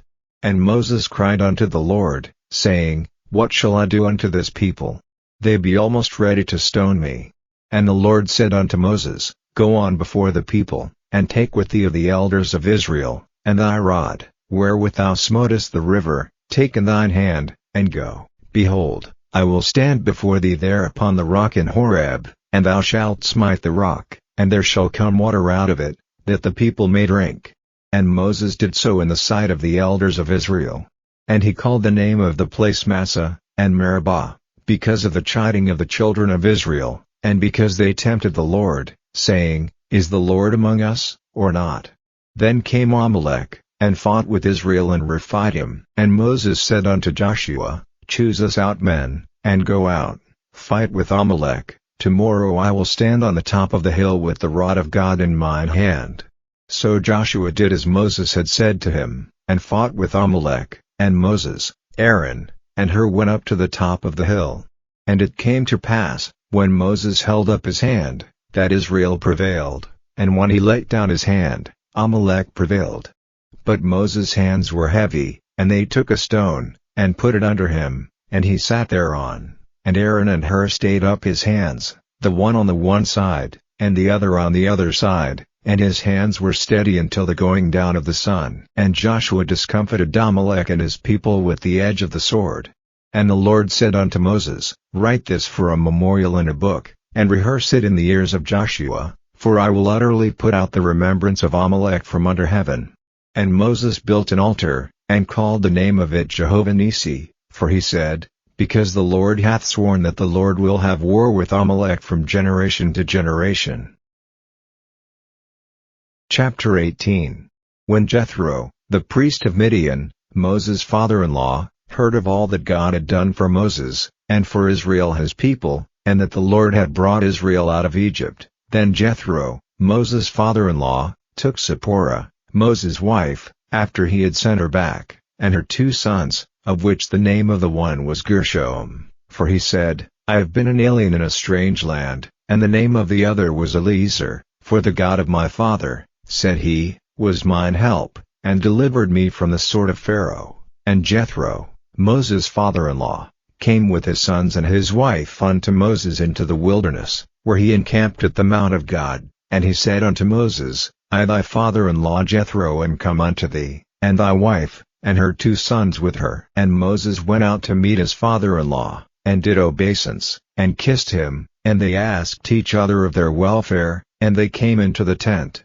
And Moses told his father-in-law all that the Lord had done unto Pharaoh and to the Egyptians for Israel's sake, and all the travail that had come upon them by the way, and how the Lord delivered them.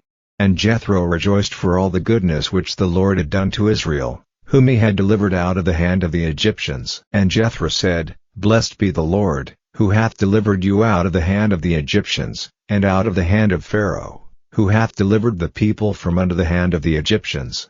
Now I know that the Lord is greater than all gods, for in the thing wherein they dealt proudly he was above them.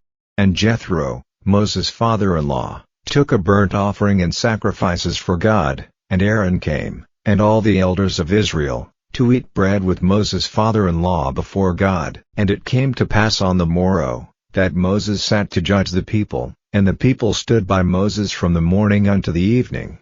And when Moses' father-in-law saw all that he did to the people, he said, What is this thing that thou doest to the people? Why sittest thou thyself alone, and all the people stand by thee from morning unto even?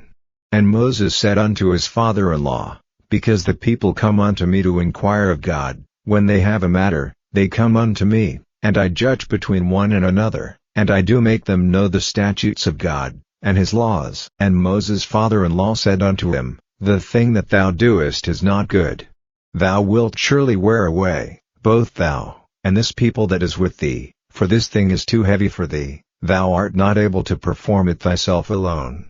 Hearken now unto my voice, I will give thee counsel, and God shall be with thee. Be thou for the people to God ward, that thou mayest bring the causes unto God, and thou shalt teach them ordinances and laws, and shalt show them the way wherein they must walk, and the work that they must do. Moreover thou shalt provide out of all the people able men, such as fear God, men of truth, hating covetousness, and place such over them, to be rulers of thousands, and rulers of hundreds, rulers of 50s, and rulers of 10s, and let them judge the people at all seasons. And it shall be, that every great matter they shall bring unto thee, but every small matter they shall judge, so shall it be easier for thyself, and they shall bear the burden with thee. If thou shalt do this thing, and God command thee so, then thou shalt be able to endure, and all this people shall also go to their place in peace. So Moses hearkened to the voice of his father-in-law, and did all that he had said. And Moses chose able men out of all Israel, and made them heads over the people, rulers of thousands, rulers of hundreds, rulers of 50s, and rulers of 10s. And they judged the people at all seasons. The hard causes they brought unto Moses, but every small matter they judged themselves. And Moses led his father-in-law apart, and he went his way into his own land. Chapter 19. In the 3rd month, when the children of Israel were gone forth out of the land of Egypt, the same day came they into the wilderness of Sinai. For they were departed from Rephidim, and were come to the desert of Sinai, and had pitched in the wilderness, and there Israel camped before the mount.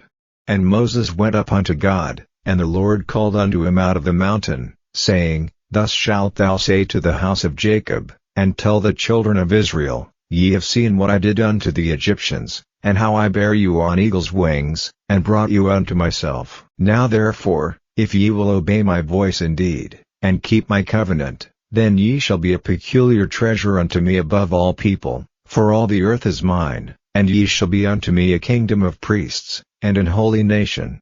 These are the words which thou shalt speak unto the children of Israel.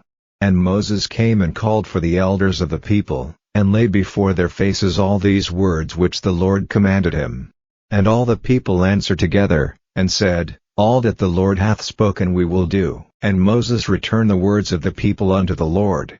And the Lord said unto Moses, Lo, I come unto thee in a thick cloud, that the people may hear when I speak with thee, and believe thee forever.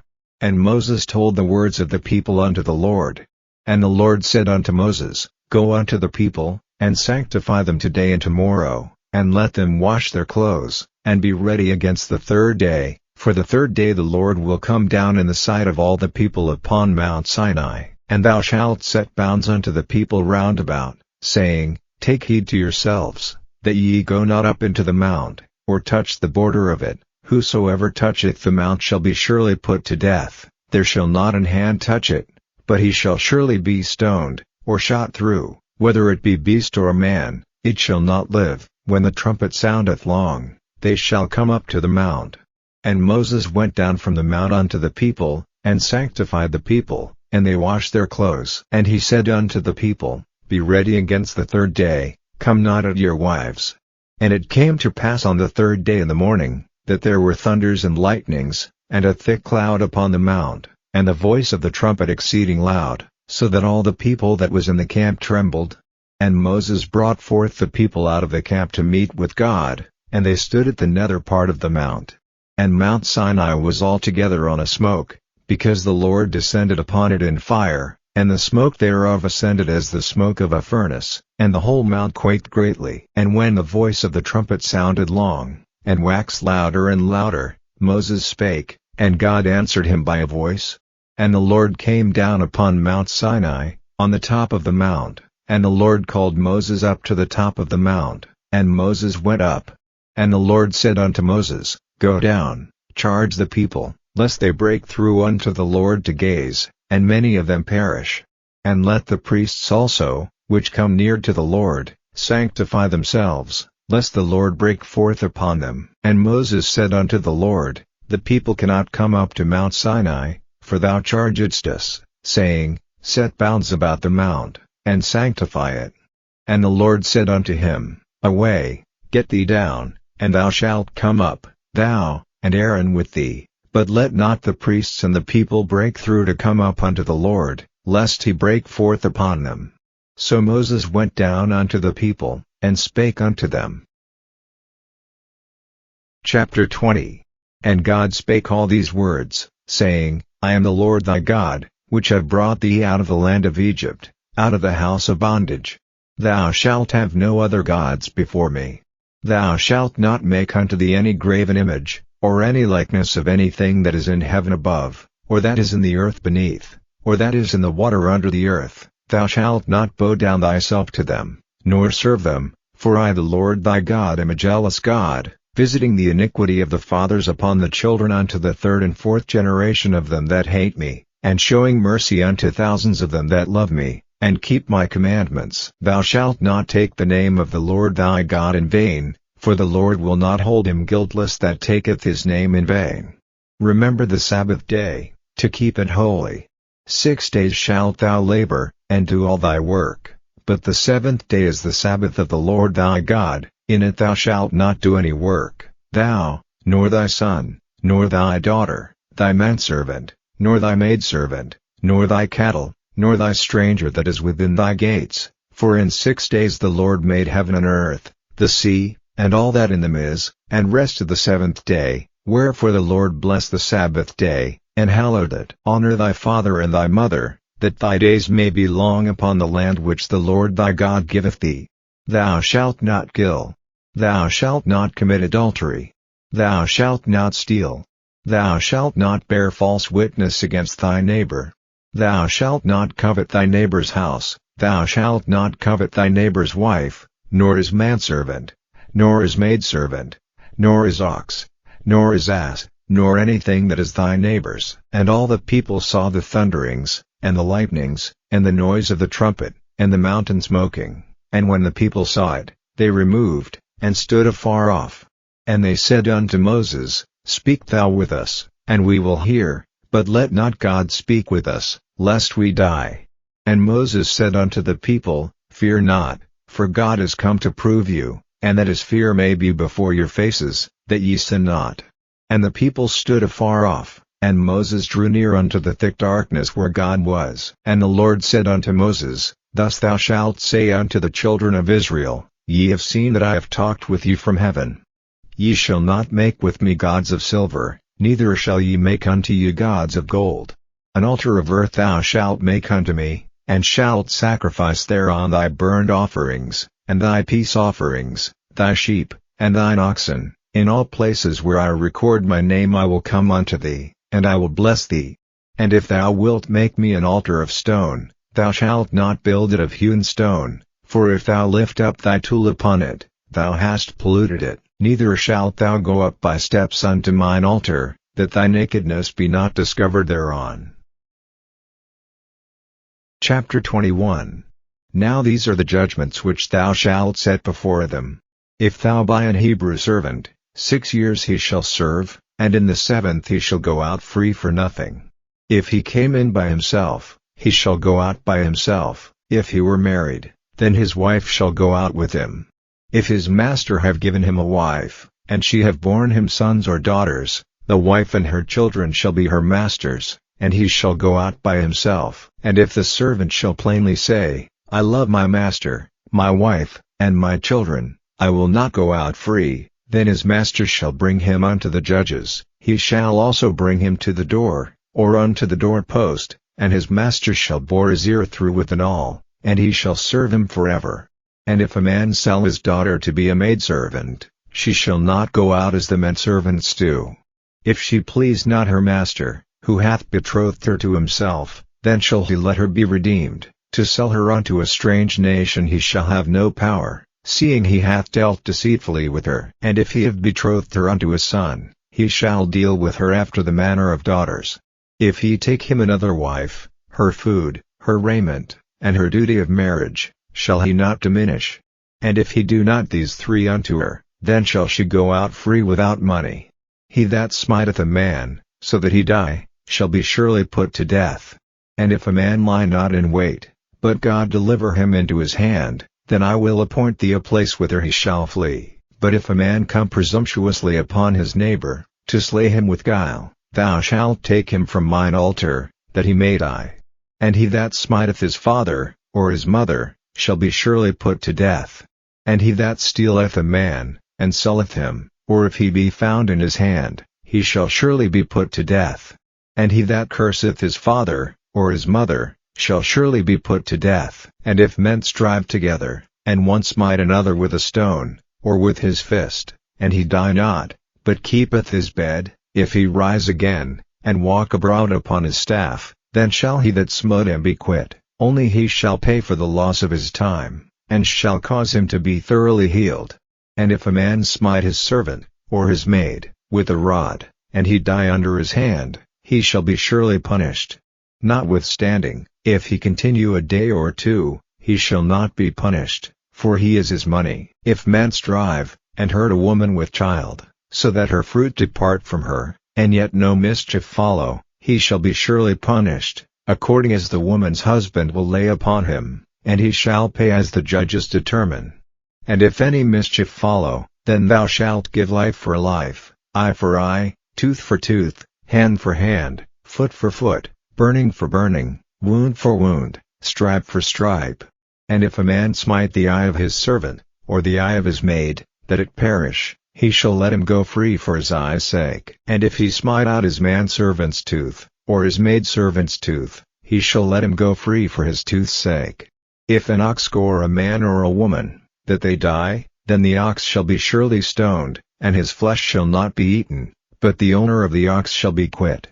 But if the ox were wont to push with his horn in time past, and it hath been testified to his owner, and he hath not kept him in, but that he hath killed a man or a woman, the ox shall be stoned, and his owner also shall be put to death. If there be laid on him a sum of money, then he shall give for the ransom of his life whatsoever is laid upon him. Whether he have gored a son, or have gored a daughter, according to this judgment shall it be done unto him. If the ox shall push a manservant or a maidservant, he shall give unto their master 30 shekels of silver, and the ox shall be stoned. And if a man shall open a pit, or if a man shall dig a pit, and not cover it, and an ox or an ass fall therein, the owner of the pit shall make it good, and give money unto the owner of them, and the dead beast shall be his. And if one man's ox hurt another's, that he die, then they shall sell the live ox, and divide the money of it, and the dead ox also they shall divide. Or if it be known that the ox hath used to push in time past, and his owner hath not kept him in, he shall surely pay ox for ox, and the dead shall be his own. Chapter 22.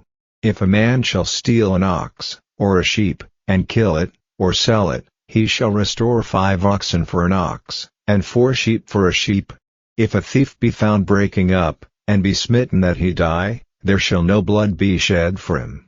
If the sun be risen upon him, there shall be blood shed for him, for he should make full restitution. If he have nothing, then he shall be sold for his theft. If the theft be certainly found in his hand alive, whether it be ox, or ass, or sheep, he shall restore double. If a man shall cause a field or vineyard to be eaten, and shall put in his beast, and shall feed in another man's field, of the best of his own field, and of the best of his own vineyard, shall he make restitution.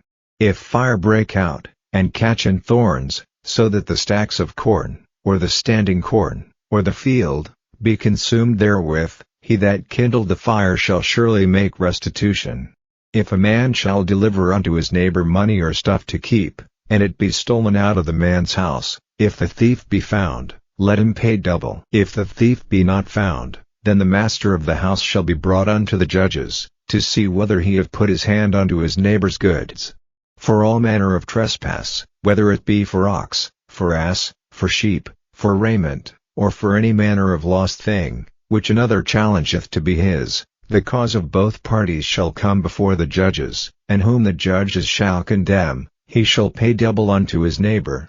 If a man deliver unto his neighbor an ass, or an ox, or a sheep, or any beast, to keep, and it die, or be hurt, or driven away, no man seeing it, then shall an oath of the Lord be between them both, that he hath not put his hand unto his neighbor's goods, and the owner of it shall accept thereof, and he shall not make it good. And if it be stolen from him, he shall make restitution unto the owner thereof.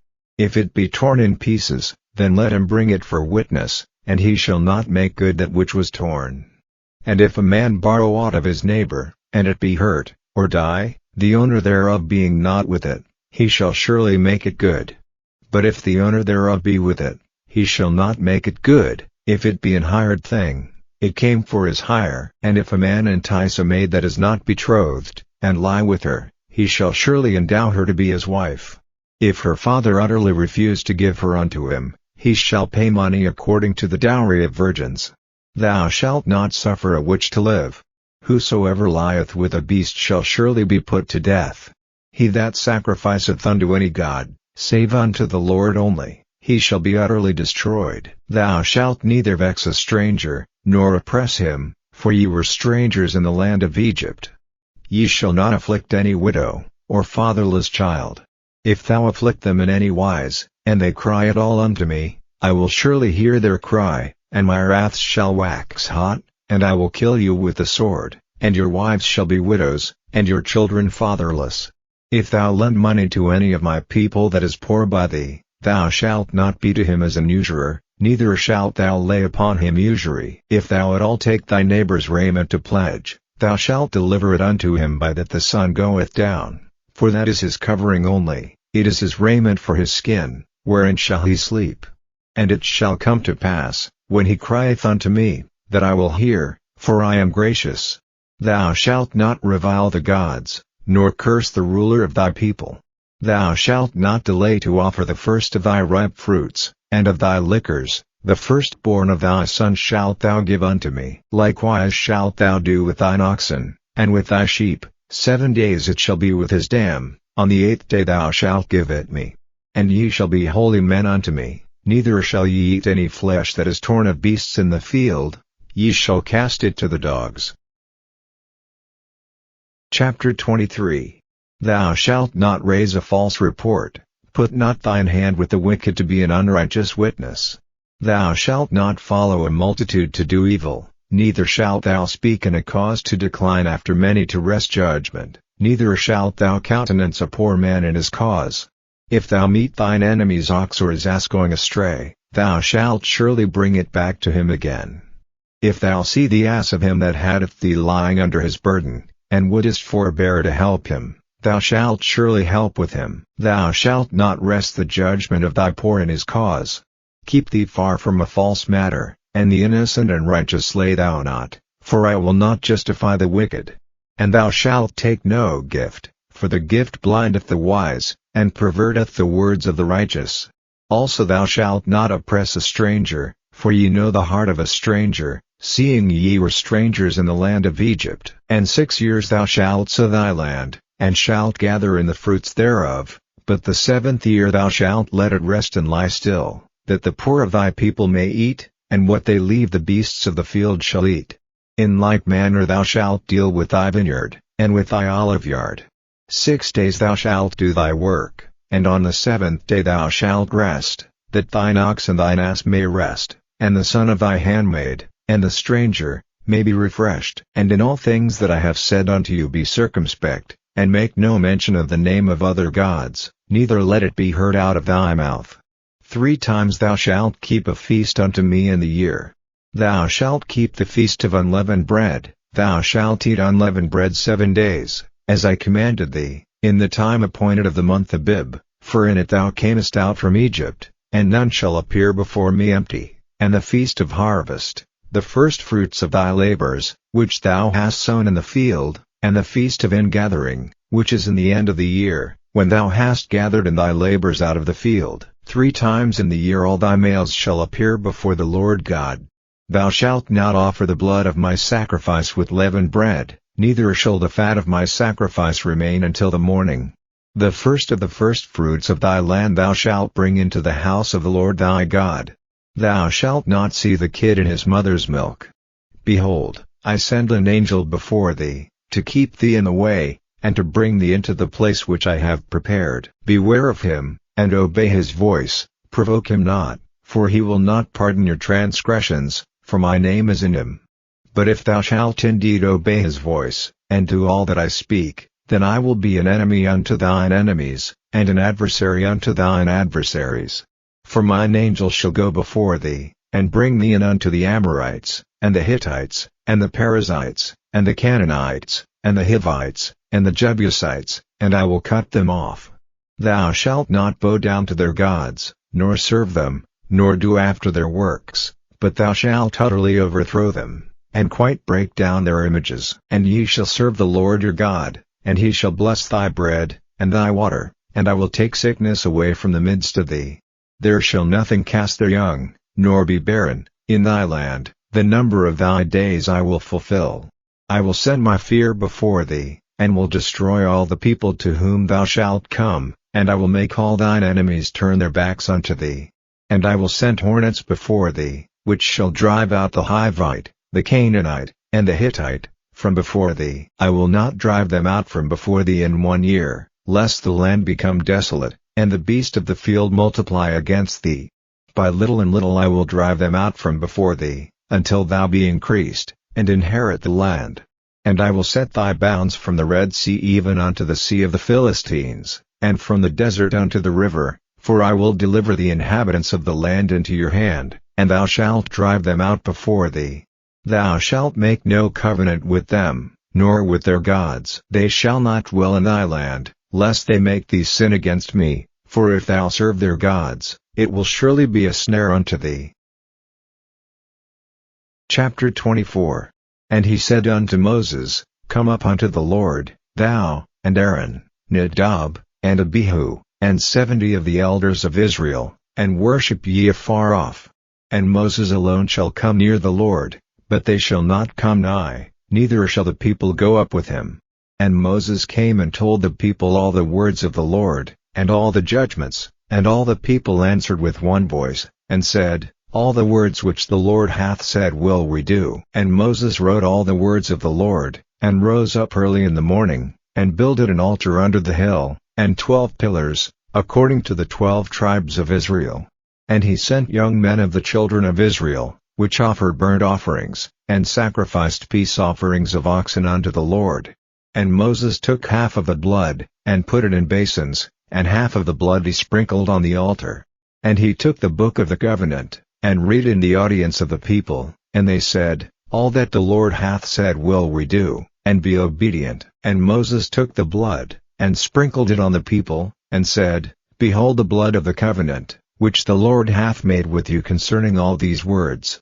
Then went up Moses, and Aaron, Nadab, and Abihu, and 70 of the elders of Israel, and they saw the God of Israel, and there was under his feet as it were a paved work of a sapphire stone, and as it were the body of heaven in his clearness. And upon the nobles of the children of Israel he laid not his hand, also they saw God, and did eat and drink. And the Lord said unto Moses, Come up to me into the mount, and be there, and I will give thee tables of stone, and a law, and commandments which I have written, that thou mayest teach them. And Moses rose up, and his minister Joshua, and Moses went up into the mount of God. And he said unto the elders, Tarry ye here for us, until we come again unto you, and, behold, Aaron and Hur are with you. If any man have any matters to do, let him come unto them. And Moses went up into the mount, and a cloud covered the mount, and the glory of the Lord abode upon Mount Sinai, and the cloud covered it 6 days, and the 7th day he called unto Moses out of the midst of the cloud. And the sight of the glory of the Lord was like devouring fire on the top of the mount in the eyes of the children of Israel. And Moses went into the midst of the cloud, and gat him up into the mount, and Moses was in the mount 40 days and 40 nights. Chapter 25. And the Lord spake unto Moses, saying, Speak unto the children of Israel, that they bring me an offering. Of every man that giveth it willingly with his heart ye shall take my offering. And this is the offering which ye shall take of them, gold, and silver, and brass, and blue, and purple, and scarlet, and fine linen, and goat's hair, and ram's skins dyed red, and badger's skins, and shittim wood, oil for the light, spices for anointing oil, and for sweet incense, onyx stones, and stones to be set in the ephod, and in the breastplate. And let them make me a sanctuary, that I may dwell among them, according to all that I show thee, after the pattern of the tabernacle, and the pattern of all the instruments thereof, even so shall ye make it. And they shall make an ark of shittim wood, 2 cubits and a half shall be the length thereof, and a cubit and a half the breadth thereof, and a cubit and a half the height thereof. And thou shalt overlay it with pure gold, within and without shalt thou overlay it, and shalt make upon it a crown of gold round about. And thou shalt cast 4 rings of gold for it, and put them in the 4 corners thereof, and 2 rings shall be in the one side of it, and 2 rings in the other side of it. And thou shalt make staves of shittim wood, and overlay them with gold. And thou shalt put the staves into the rings by the sides of the ark, that the ark may be borne with them. The staves shall be in the rings of the ark, they shall not be taken from it. And thou shalt put into the ark the testimony which I shall give thee. And thou shalt make a mercy seat of pure gold, 2 cubits and a half shall be the length thereof, and a cubit and a half the breadth thereof. And thou shalt make 2 cherubims of gold, of beaten work shalt thou make them, in the 2 ends of the mercy seat. And make 1 cherub on the one end, and the other cherub on the other end, Even of the mercy seat shall ye make the cherubims on the two ends thereof. And the cherubims shall stretch forth their wings on high, covering the mercy seat with their wings, and their faces shall look one to another. Toward the mercy seat shall the faces of the cherubims be. And thou shalt put the mercy seat above upon the ark, and in the ark thou shalt put the testimony that I shall give thee. And there I will meet with thee, and I will commune with thee from above the mercy seat, from between the two cherubims which are upon the ark of the testimony, of all things which I will give thee in commandment unto the children of Israel. Thou shalt also make a table of shittim wood, 2 cubits shall be the length thereof, and a cubit the breadth thereof, and a cubit and a half the height thereof. And thou shalt overlay it with pure gold, and make thereto a crown of gold round about. And thou shalt make unto it a border of an handbreadth round about. And thou shalt make a golden crown to the border thereof round about. And thou shalt make for it 4 rings of gold, and put the rings in the 4 corners that are on the 4 feet thereof. Over against the border shall the rings be for places of the staves to bear the table. And thou shalt make the staves of shittim wood, and overlay them with gold, that the table may be borne with them. And thou shalt make the dishes thereof, and spoons thereof, and covers thereof, and bowls thereof, to cover withal, of pure gold shalt thou make them. And thou shalt set upon the table showbread before me alway. And thou shalt make a candlestick of pure gold, of beaten work shall the candlestick be made, his shaft, and his branches, his bowls, his knops, and his flowers, shall be of the same. And 6 branches shall come out of the sides of it, 3 branches of the candlestick out of the one side, and 3 branches of the candlestick out of the other side, 3 bowls made like unto almonds, with a knop and a flower in one branch, and 3 bowls made like almonds in the other branch, with a knop and a flower, so in the 6 branches that come out of the candlestick. And in the candlestick shall be 4 bowls made like unto almonds, with their knops and their flowers. And there shall be a knop under 2 branches of the same, and a knop under 2 branches of the same, and a knop under 2 branches of the same, according to the 6 branches that proceed out of the candlestick. Their knops and their branches shall be of the same, all it shall be one beaten work of pure gold. And thou shalt make the 7 lamps thereof, and they shall light the lamps thereof, that they may give light over against it. And the tongues thereof, and the snuff dishes thereof, shall be of pure gold. Of a talent of pure gold shall he make it, with all these vessels. And look that thou make them after their pattern, which was showed thee in the mount. Chapter 26. Moreover thou shalt make the tabernacle with 10 curtains of fine twined linen, and blue, and purple, and scarlet, with cherubims of cunning work shalt thou make them. The length of one curtain shall be 28 cubits, and the breadth of one curtain 4 cubits, and every one of the curtains shall have one measure. The 5 curtains shall be coupled together one to another, and other 5 curtains shall be coupled one to another. And thou shalt make loops of blue upon the edge of the one curtain from the selvage in the coupling, and likewise shalt thou make in the uttermost edge of another curtain, in the coupling of the second.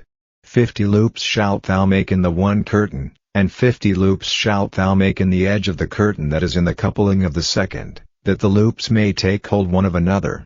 And thou shalt make 50 taches of gold, and couple the curtains together with the taches, and it shall be one tabernacle. And thou shalt make curtains of goat's hair to be a covering upon the tabernacle, 11 curtains shalt thou make. The length of one curtain shall be 30 cubits, and the breadth of one curtain 4 cubits, and the 11 curtains shall be all of one measure. And thou shalt couple 5 curtains by themselves, and 6 curtains by themselves, and shalt double the 6th curtain in the forefront of the tabernacle. And thou shalt make 50 loops on the edge of the one curtain that is outmost in the coupling, and 50 loops in the edge of the curtain which coupleth the second. And thou shalt make 50 taches of brass, and put the taches into the loops, and couple the tent together, that it may be one. And the remnant that remaineth of the curtains of the tent, the half curtain that remaineth, shall hang over the backside of the tabernacle.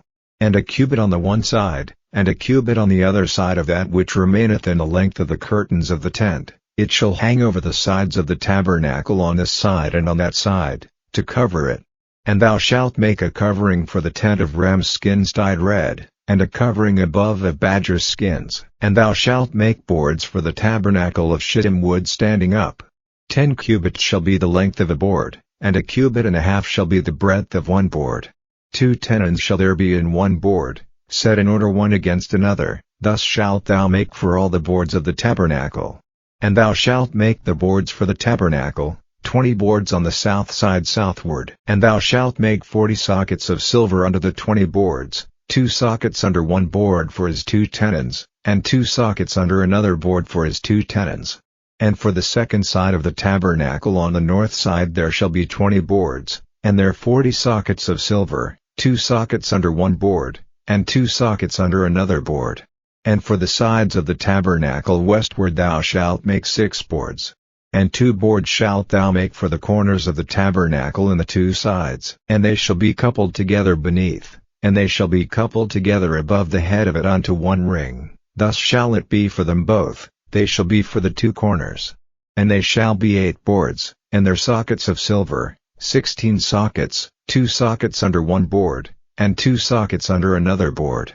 And thou shalt make bars of shittim wood, 5 for the boards of the one side of the tabernacle, and 5 bars for the boards of the other side of the tabernacle, and 5 bars for the boards of the side of the tabernacle, for the 2 sides westward. And the middle bar in the midst of the board shall reach from end to end. And thou shalt overlay the boards with gold, and make their rings of gold for places for the bars, and thou shalt overlay the bars with gold. And thou shalt rear up the tabernacle according to the fashion thereof which was showed thee in the mount.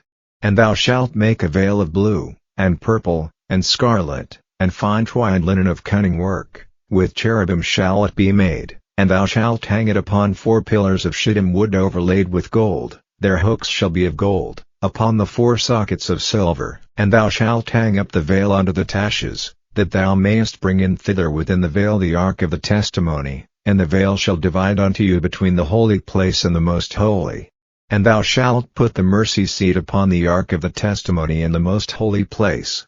And thou shalt set the table without the veil, and the candlestick over against the table on the side of the tabernacle toward the south, and thou shalt put the table on the north side. And thou shalt make an hanging for the door of the tent, of blue, and purple, and scarlet, and fine twined linen, wrought with needlework.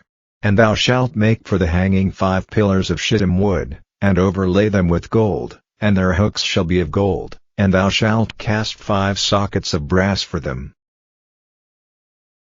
Chapter 27. And thou shalt make an altar of shittim wood, 5 cubits long, and 5 cubits broad. The altar shall be 4 square, and the height thereof shall be 3 cubits. And thou shalt make the horns of it upon the 4 corners thereof. His horns shall be of the same, and thou shalt overlay it with brass. And thou shalt make his pans to receive his ashes, and his shovels, and his basins, and his flesh hooks, and his firepans. All the vessels thereof thou shalt make of brass. And thou shalt make for it a grate of network of brass, and upon the net shalt thou make 4 brassen rings in the 4 corners thereof. And thou shalt put it under the compass of the altar beneath, that the net may be even to the midst of the altar. And thou shalt make staves for the altar, staves of shittim wood, and overlay them with brass. And the staves shall be put into the rings, and the staves shall be upon the 2 sides of the altar, to bear it. Hollow with boards shalt thou make it, as it was showed thee in the mount, so shall they make it. And thou shalt make the court of the tabernacle. For the south side southward there shall be hangings for the court of fine twined linen of 100 cubits long for one side. And the 20 pillars thereof and their 20 sockets shall be of brass, the hooks of the pillars and their fillets shall be of silver. And likewise for the north side in length there shall be hangings of 100 cubits long, and his 20 pillars and their 20 sockets of brass, the hooks of the pillars and their fillets of silver. And for the breadth of the court on the west side shall be hangings of 50 cubits, their pillars 10, and their sockets 10. And the breadth of the court on the east side eastward shall be 50 cubits. The hangings of one side of the gate shall be 15 cubits, their pillars 3, and their sockets 3. And on the other side shall be hangings 15 cubits, their pillars 3, and their sockets 3. And for the gate of the court shall be an hanging of 20 cubits, of blue, and purple, and scarlet, and fine twined linen, wrought with needlework, and their pillars shall be 4, and their sockets 4. All the pillars round about the court shall be filleted with silver, their hooks shall be of silver, and their sockets of brass. The length of the court shall be 100 cubits, and the breadth 50 everywhere, and the height 5 cubits of fine twined linen, and their sockets of brass. All the vessels of the tabernacle and all the service thereof, and all the pins thereof, and all the pins of the court, shall be of brass. And thou shalt command the children of Israel, that they bring thee pure oil olive beaten for the light, to cause the lamp to burn always. In the tabernacle of the congregation without the veil, which is before the testimony, Aaron and his sons shall order it from evening to morning before the Lord. It shall be a statute forever unto their generations on the behalf of the children of Israel. Chapter 28. And take thou unto thee Aaron thy brother, and his sons with him, from among the children of Israel, that he may minister unto me in the priest's office, even Aaron, Nadab, and Abihu, Eleazar and Itamar, Aaron's sons. And thou shalt make holy garments for Aaron thy brother for glory and for beauty. And thou shalt speak unto all that are wise-hearted, whom I have filled with the spirit of wisdom, that they may make Aaron's garments to consecrate him, that he may minister unto me in the priest's office. And these are the garments which they shall make: a breastplate, and an ephod, and a robe, and a broidered coat, a mitre, and a girdle. And they shall make holy garments for Aaron thy brother, and his sons, that he may minister unto me in the priest's office. And they shall take gold, and blue, and purple, and scarlet, and fine linen. And they shall make the ephod of gold, of blue, and of purple, of scarlet, and fine twined linen, with cunning work. It shall have the 2 shoulder pieces thereof joined at the 2 edges thereof, and so it shall be joined together. And the curious girdle of the ephod, which is upon it, shall be of the same, according to the work thereof, even of gold, of blue, and purple, and scarlet, and fine twined linen. And thou shalt take 2 onyx stones, and grave on them the names of the children of Israel, 6 of their names on one stone, and the other 6 names of the rest on the other stone, according to their birth. With the work of an engraver in stone, like the engravings of a signet, shalt thou engrave the 2 stones with the names of the children of Israel. Thou shalt make them to be set in ouches of gold. And thou shalt put the 2 stones upon the shoulders of the ephod for stones of memorial unto the children of Israel, and Aaron shall bear their names before the Lord upon his 2 shoulders for a memorial. And thou shalt make ouches of gold, and 2 chains of pure gold at the ends, of wreathen work shalt thou make them, and fasten the wreathen chains to the ouches. And thou shalt make the breastplate of judgment with cunning work, after the work of the ephod thou shalt make it, of gold, of blue, and of purple, and of scarlet, and of fine twined linen, shalt thou make it. 4 square it shall be being doubled, a span shall be the length thereof, and a span shall be the breadth thereof. And thou shalt set in its settings of stones, even 4 rows of stones. The first row shall be a sardius, a topaz, and a carbuncle, this shall be the first row. And the second row shall be an emerald, a sapphire, and a diamond. And the third row a ligure, an agate, and an amethyst. And the 4th row a beryl, and an onyx, and a jasper, they shall be set in gold in their enclosings. And the stones shall be with the names of the children of Israel, 12, according to their names, like the engravings of a signet, every one with his name shall they be according to the 12 tribes. And thou shalt make upon the breastplate chains at the ends of wreathen work of pure gold. And thou shalt make upon the breastplate 2 rings of gold, and shalt put the 2 rings on the 2 ends of the breastplate. And thou shalt put the 2 wreathen chains of gold in the 2 rings which are on the ends of the breastplate. And the other 2 ends of the 2 wreathen chains thou shalt fasten in the 2 ouches, and put them on the shoulder pieces of the ephod before it. And thou shalt make 2 rings of gold, and thou shalt put them upon the 2 ends of the breastplate and the border thereof, which is in the side of the ephod inward. And 2 other rings of gold thou shalt make, and shalt put them on the 2 sides of the ephod underneath, toward the forepart thereof, over against the other coupling thereof, above the curious girdle of the ephod. And they shall bind the breastplate by the rings thereof unto the rings of the ephod with a lace of blue, that it may be above the curious girdle of the ephod, and that the breastplate be not loosed from the ephod. And Aaron shall bear the names of the children of Israel in the breastplate of judgment upon his heart, when he goeth in unto the holy place, for a memorial before the Lord continually. And thou shalt put in the breastplate of judgment the Urim and the Thummim, and they shall be upon Aaron's heart, when he goeth in before the Lord, and Aaron shall bear the judgment of the children of Israel upon his heart before the Lord continually. And thou shalt make the robe of the ephod olive blue. And there shall be an hole in the top of it, in the midst thereof, it shall have a binding of woven work round about the whole of it, as it were the whole of an habergeon, that it be not rent. And beneath upon the hem of it thou shalt make pomegranates of blue, and of purple, and of scarlet, round about the hem thereof, and bells of gold between them round about, a golden bell and a pomegranate, a golden bell and a pomegranate, upon the hem of the robe round about. And it shall be upon Aaron to minister, and his sound shall be heard when he goeth in unto the holy place before the Lord, and when he cometh out, that he die not. And thou shalt make a plate of pure gold, and grave upon it, like the engravings of a signet, holiness to the Lord. And thou shalt put it on a blue lace, that it may be upon the mitre, upon the forefront of the mitre it shall be. And it shall be upon Aaron's forehead, that Aaron may bear the iniquity of the holy things, which the children of Israel shall hallow in all their holy gifts, and it shall be always upon his forehead, that they may be accepted before the Lord. And thou shalt embroider the coat of fine linen, and thou shalt make the mitre of fine linen, and thou shalt make the girdle of needlework. And for Aaron's sons thou shalt make coats, and thou shalt make for them girdles, and bonnets shalt thou make for them, for glory and for beauty.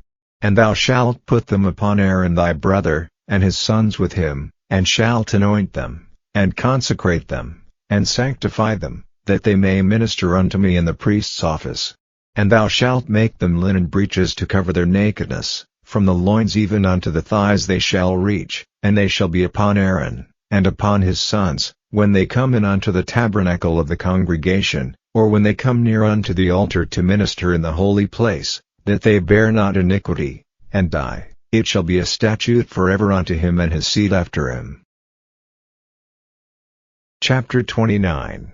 And this is the thing that thou shalt do unto them to hallow them, to minister unto me in the priest's office. Take 1 young bullock, and 2 rams without blemish, and unleavened bread, and cakes unleavened tempered with oil, and wafers unleavened anointed with oil, of wheaten flour shalt thou make them.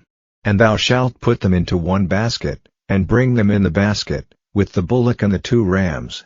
And Aaron and his sons thou shalt bring unto the door of the tabernacle of the congregation, and shalt wash them with water. And thou shalt take the garments, and put upon Aaron the coat, and the robe of the ephod, and the breastplate, and gird him with the curious girdle of the ephod, and thou shalt put the mitre upon his head, and put the holy crown upon the mitre.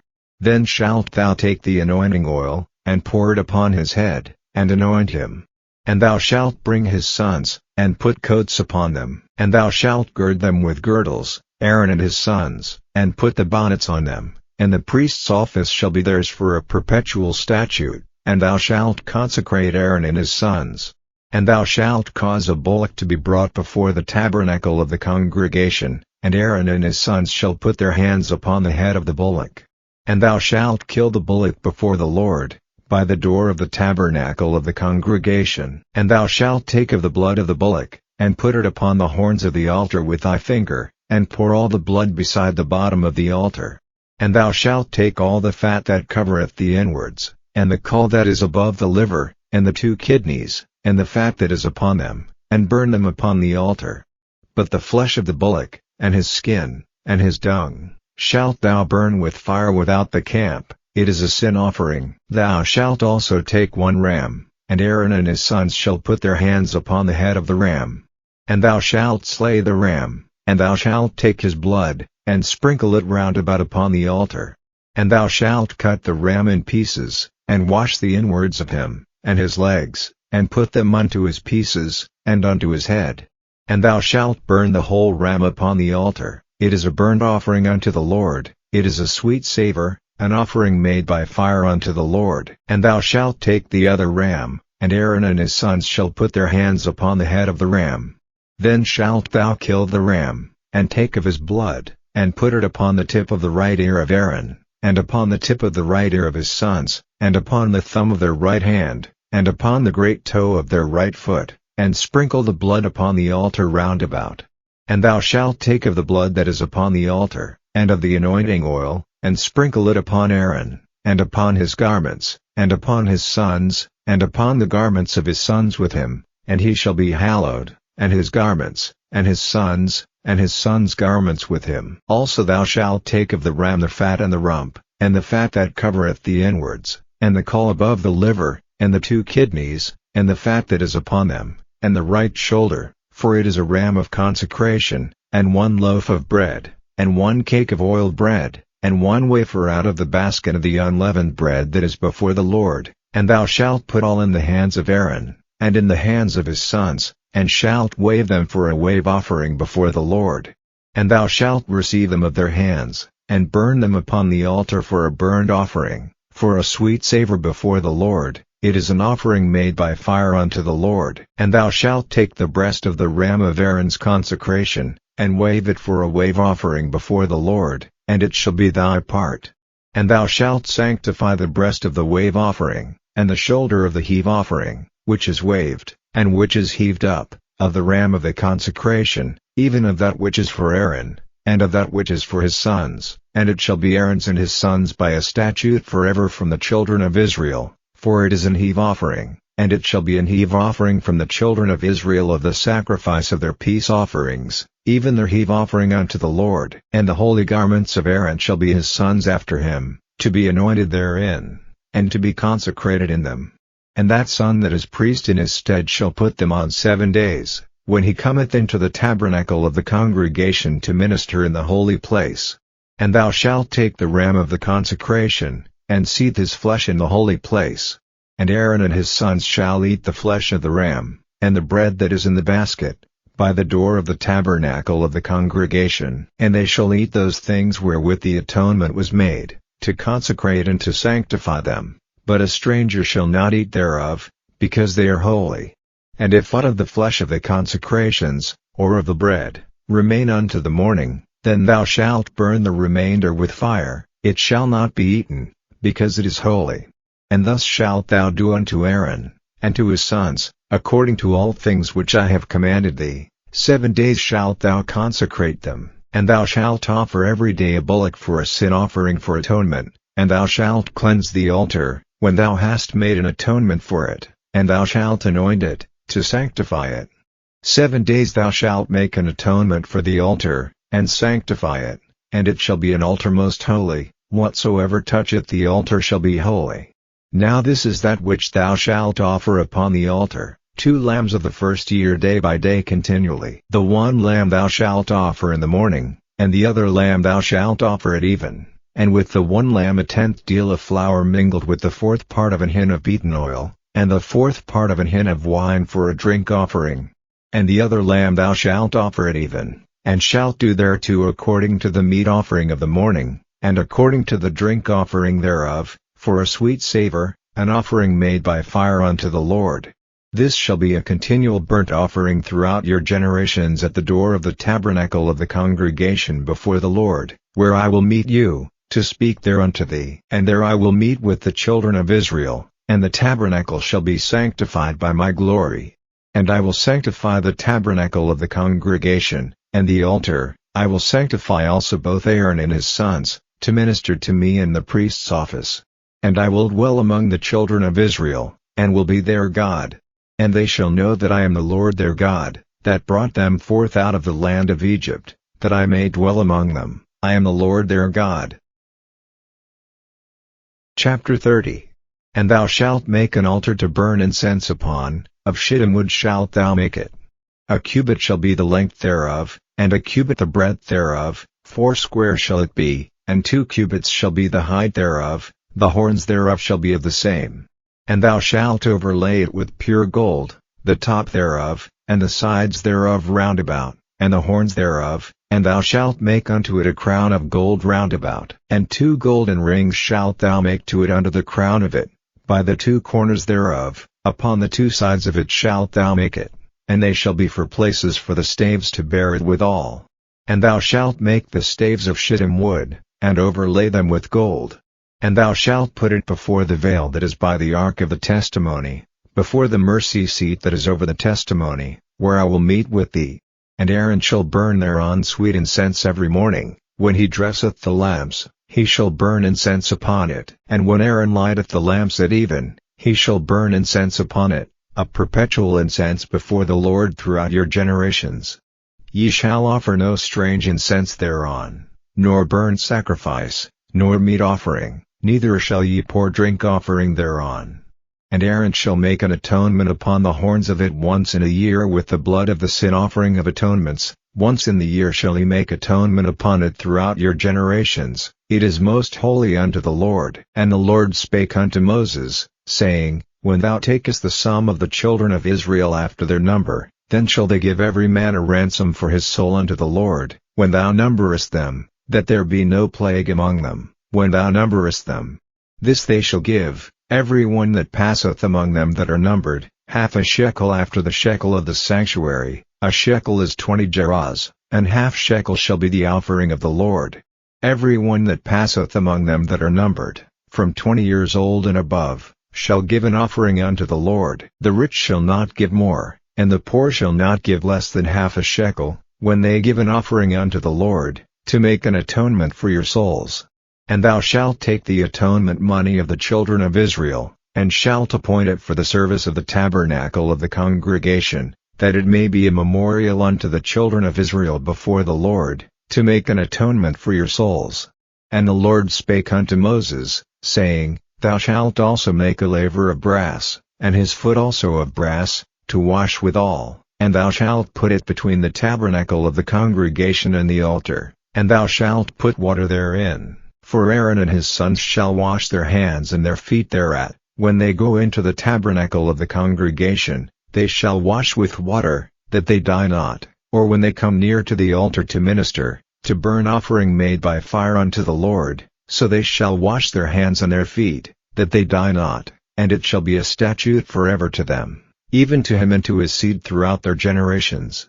Moreover the Lord spake unto Moses, saying, Take thou also unto thee principal spices, of pure myrrh 500 shekels, and of sweet cinnamon half so much, even 250 shekels, and of sweet calamus 250 shekels, and of cassia 500 shekels, after the shekel of the sanctuary, and of oil olive and hin, and thou shalt make it an oil of holy ointment, an ointment compound after the art of the apothecary. It shall be an holy anointing oil. And thou shalt anoint the tabernacle of the congregation therewith, and the ark of the testimony, and the table and all his vessels, and the candlestick and his vessels, and the altar of incense, and the altar of burnt offering with all his vessels, and the laver and his foot.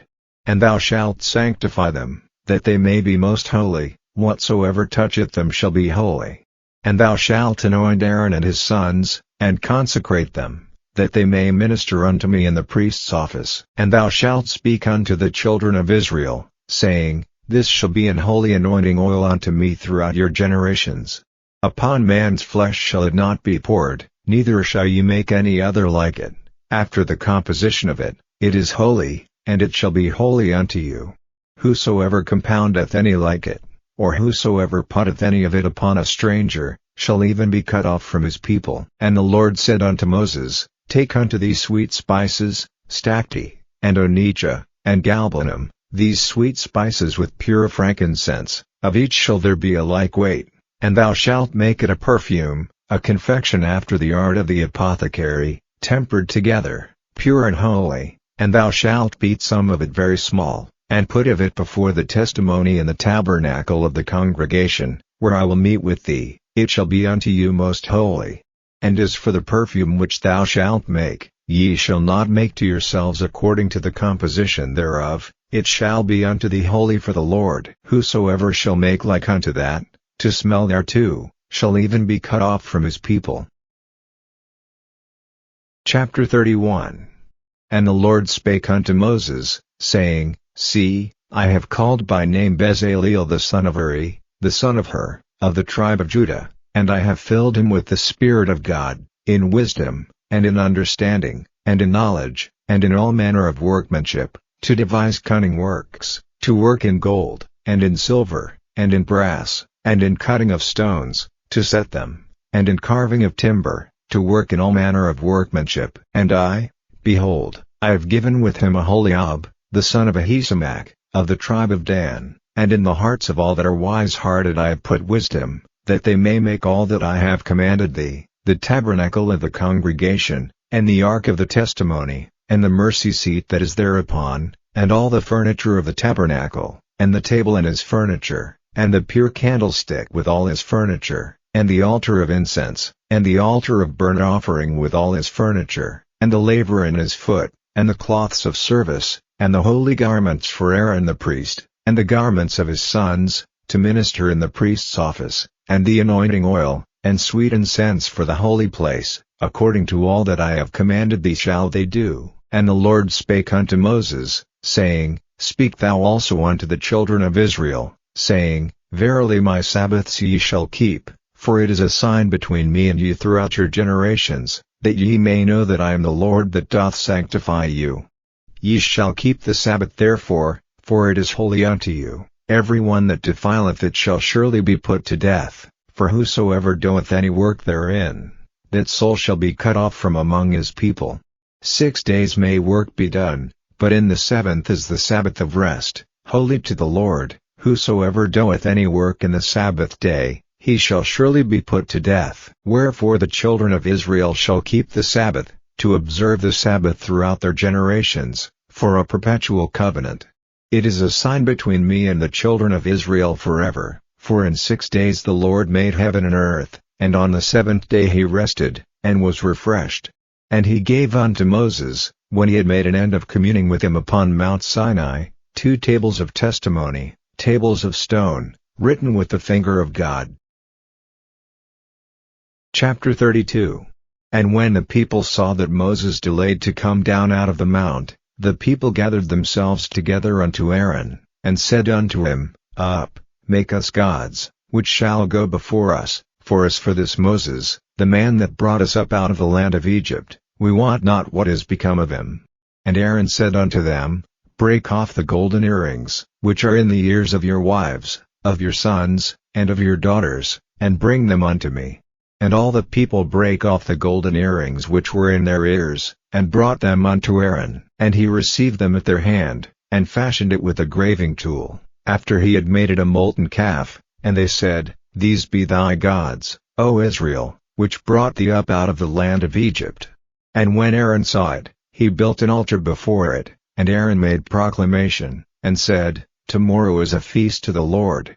And they rose up early on the morrow, and offered burnt offerings, and brought peace offerings, and the people sat down to eat and to drink, and rose up to play. And the Lord said unto Moses, Go, get thee down, for thy people, which thou broughtest out of the land of Egypt, have corrupted themselves. They have turned aside quickly out of the way which I commanded them. They have made them a molten calf, and have worshipped it, and have sacrificed thereunto, and said, These be thy gods, O Israel, which have brought thee up out of the land of Egypt.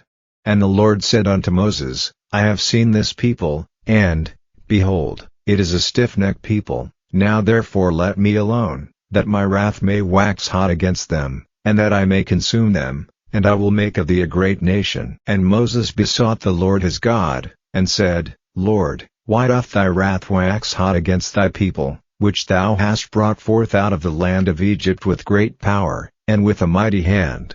Wherefore should the Egyptians speak, and say, For mischief did he bring them out, to slay them in the mountains, and to consume them from the face of the earth?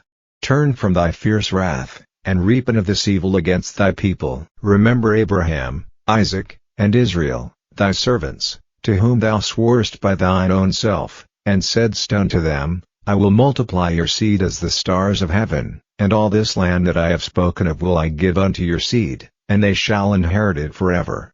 And the Lord repented of the evil which he thought to do unto his people. And Moses turned, and went down from the mount, and the 2 tables of the testimony were in his hand. The tables were written on both their sides, on the one side and on the other were they written. And the tables were the work of God, and the writing was the writing of God, graven upon the tables. And when Joshua heard the noise of the people as they shouted, he said unto Moses, There is a noise of war in the camp. And he said, It is not the voice of them that shout for mastery, neither is it the voice of them that cry for being overcome, but the noise of them that sing do I hear. And it came to pass, as soon as he came nigh unto the camp, that he saw the calf, and the dancing, and Moses' anger waxed hot, and he cast the tables out of his hands, and brake them beneath the mount. And he took the calf which they had made, and burned it in the fire, and ground it to powder, and strawed it upon the water, and made the children of Israel drink of it. And Moses said unto Aaron, What did this people unto thee, that thou hast brought so great a sin upon them? And Aaron said, Let not the anger of my Lord wax hot, thou knowest the people, that they are set on mischief.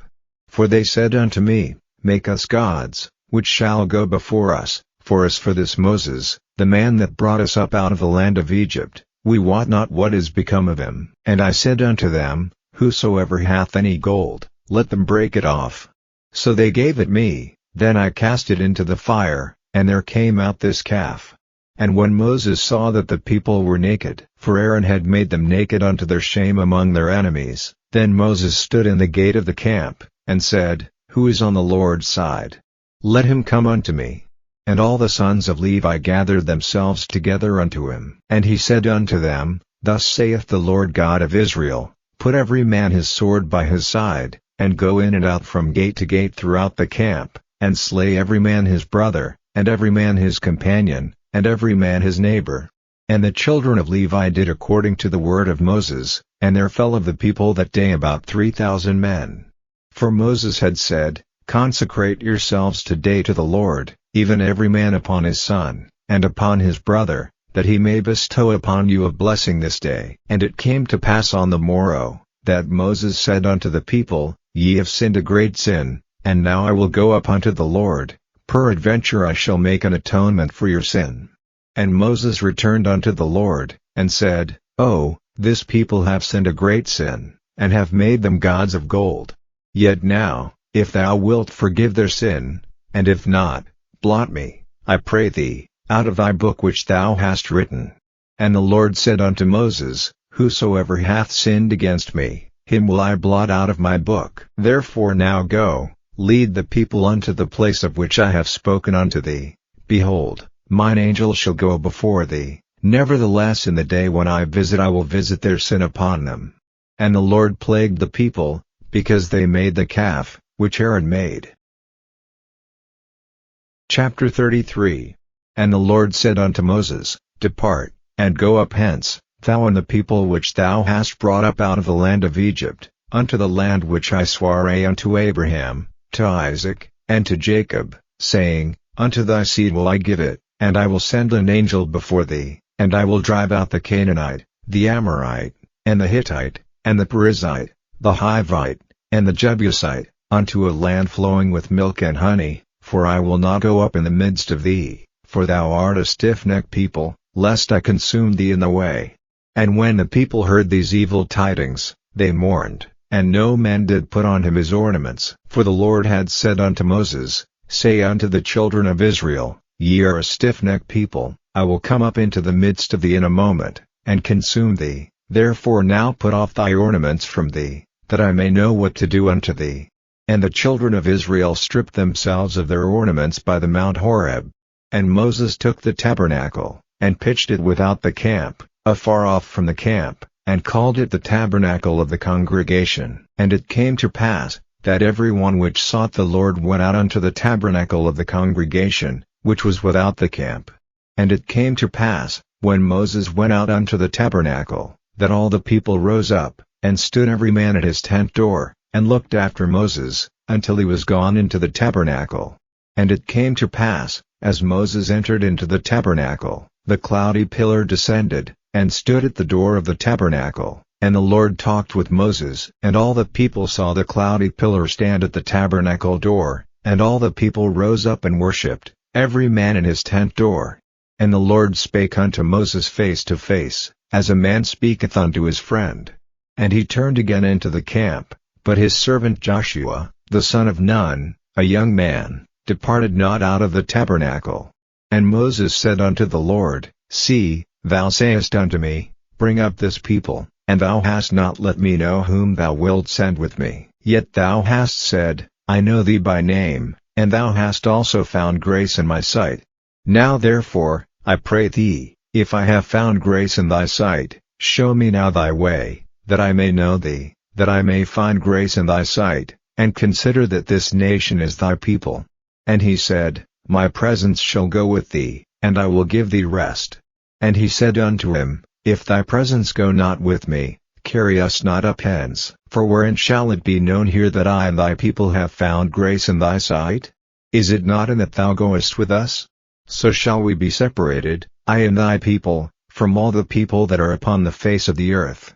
And the Lord said unto Moses, I will do this thing also that thou hast spoken, for thou hast found grace in my sight, and I know thee by name.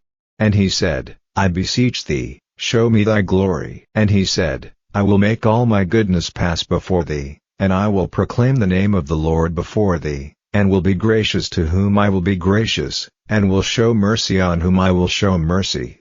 And he said, Thou canst not see my face, for there shall no man see me, and live. And the Lord said, Behold, there is a place by me, and thou shalt stand upon a rock, and it shall come to pass, while my glory passeth by, that I will put thee in a cleft of the rock, and will cover thee with my hand while I pass by, and I will take away mine hand, and thou shalt see my back parts, but my face shall not be seen. Chapter 34. And the Lord said unto Moses, Hew thee 2 tables of stone like unto the first, and I will write upon these tables the words that were in the first tables, which thou brakest.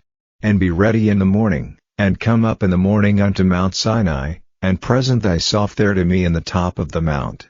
And no man shall come up with thee, neither let any man be seen throughout all the mount, neither let the flocks nor herds feed before that mount. And he hewed 2 tables of stone like unto the first, and Moses rose up early in the morning, and went up unto Mount Sinai, as the Lord had commanded him, and took in his hand the 2 tables of stone. And the Lord descended in the cloud, and stood with him there, and proclaimed the name of the Lord.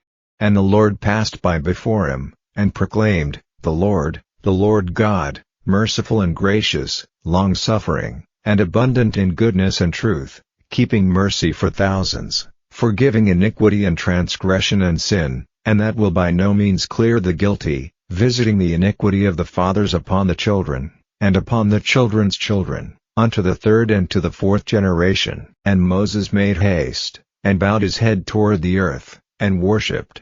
And he said, If now I have found grace in thy sight, O Lord, let my Lord, I pray thee, go among us, for it is a stiff-necked people, and pardon our iniquity and our sin, and take us for thine inheritance. And he said, Behold, I make a covenant, before all thy people I will do marvels, such as have not been done in all the earth, nor in any nation, and all the people among which thou art shall see the work of the Lord, for it is a terrible thing that I will do with thee. Observe thou that which I command thee this day. Behold, I drive out before thee the Amorite, and the Canaanite, and the Hittite, and the Perizzite, and the Hivite, and the Jebusite.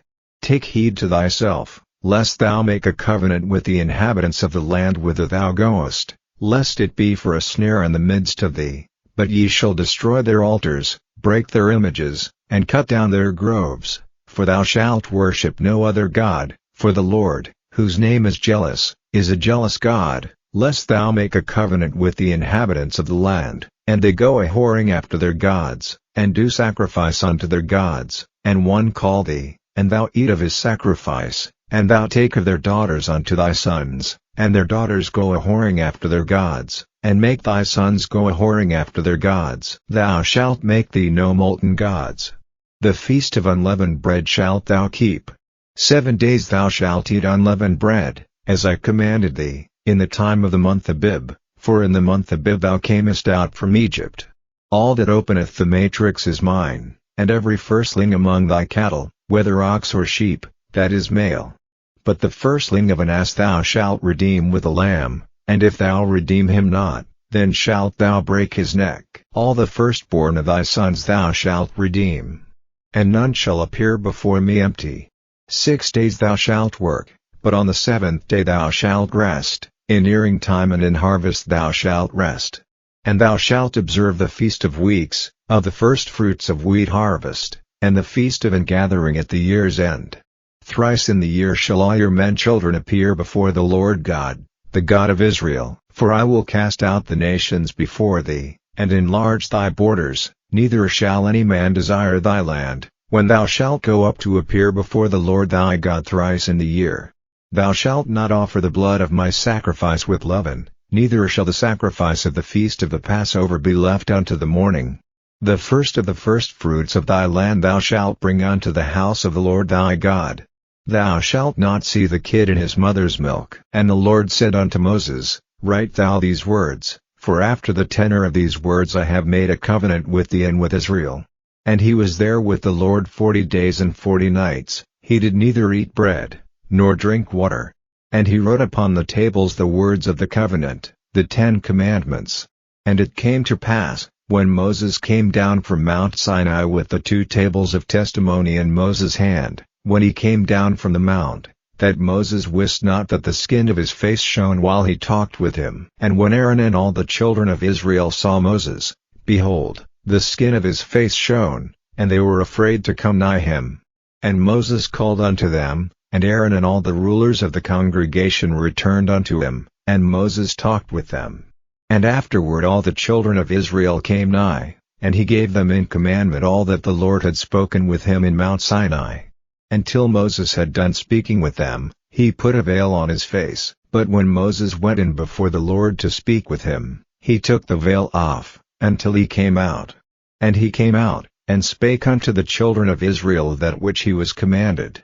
And the children of Israel saw the face of Moses, that the skin of Moses' face shone, and Moses put the veil upon his face again, until he went in to speak with him. Chapter 35. And Moses gathered all the congregation of the children of Israel together, and said unto them, These are the words which the Lord hath commanded, that ye should do them. 6 days shall work be done, but on the 7th day there shall be to you an holy day, a Sabbath of rest to the Lord. Whosoever doeth work therein shall be put to death.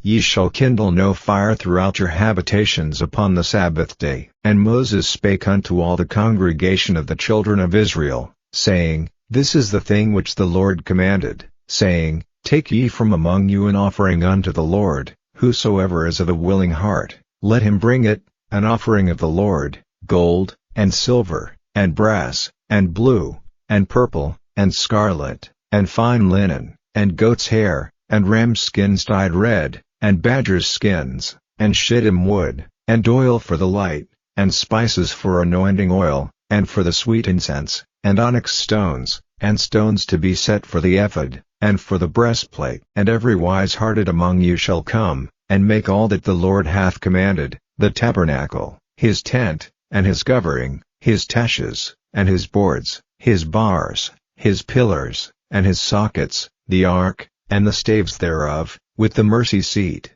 and the veil of the covering, the table, and his staves, and all his vessels, and the showbread, the candlestick also for the light, and his furniture, and his lamps, with the oil for the light, and the incense altar, and his staves, and the anointing oil, and the sweet incense, and the hanging for the door at the entering in of the tabernacle, the altar of burnt offering, with his brass and grate, his staves, and all his vessels, the laver in his foot, the hangings of the court, his pillars, and their sockets, and the hanging for the door of the court, the pins of the tabernacle, and the pins of the court, and their cords, the cloths of service, to do service in the holy place, the holy garments for Aaron the priest, and the garments of his sons, to minister in the priest's office. And all the congregation of the children of Israel departed from the presence of Moses. And they came, every one whose heart stirred him up, and every one whom his spirit made willing, and they brought the Lord's offering to the work of the tabernacle of the congregation, and for all his service, and for the holy garments. And they came, both men and women, as many as were willing-hearted, and brought bracelets, and earrings, and rings, and tablets, all jewels of gold. And every man that offered an offering of gold unto the Lord. And every man, with whom was found blue, and purple, and scarlet, and fine linen, and goat's hair, and red skins of rams, and badger skins, brought them. Every one that did offer an offering of silver and brass brought the Lord's offering, and every man, with whom was found shittim wood for any work of the service, brought it. And all the women that were wise-hearted did spin with their hands, and brought that which they had spun, both of blue, and of purple, and of scarlet, and of fine linen. And all the women whose hearts stirred them up in wisdom spun goat's hair. And the rulers brought onyx stones, and stones to be set, for the ephod, and for the breastplate, and spice, and oil for the light, and for the anointing oil, and for the sweet incense.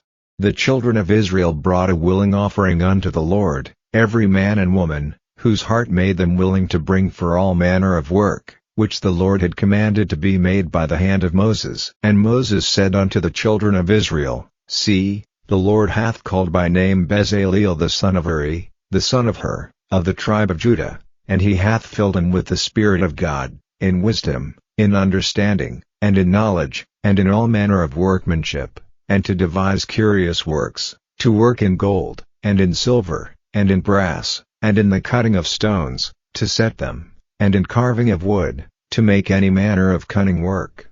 And he hath put in his heart that he may teach, both he, and Aholiab, the son of Ahisamach, of the tribe of Dan. Them hath he filled with wisdom of heart, to work all manner of work, of the engraver, and of the cunning workman, and of the embroiderer, in blue, and in purple, in scarlet, and in fine linen, and of the weaver, even of them that do any work, and of those that devise cunning work. Chapter 36.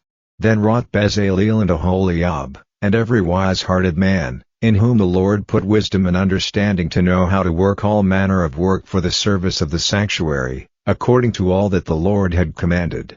And Moses called Bezaleel and Aholiab, and every wise-hearted man, in whose heart the Lord had put wisdom, even every one whose heart stirred him up to come unto the work to do it, and they received of Moses all the offering, which the children of Israel had brought for the work of the service of the sanctuary, to make it withal.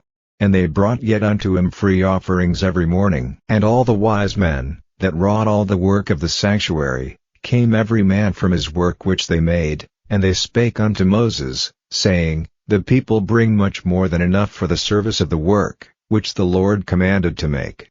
And Moses gave commandment, and they caused it to be proclaimed throughout the camp, saying, Let neither man nor woman make any more work for the offering of the sanctuary.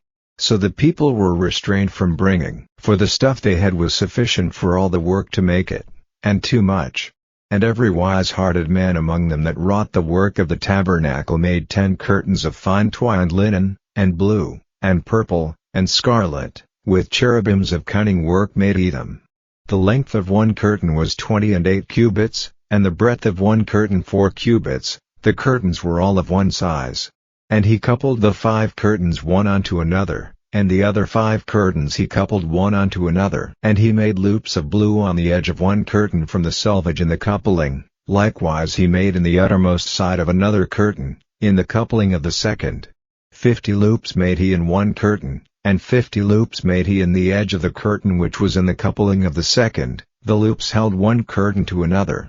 And he made 50 taches of gold, and coupled the curtains one unto another with the taches, so it became one tabernacle. And he made curtains of goat's hair for the tent over the tabernacle, 11 curtains he made them.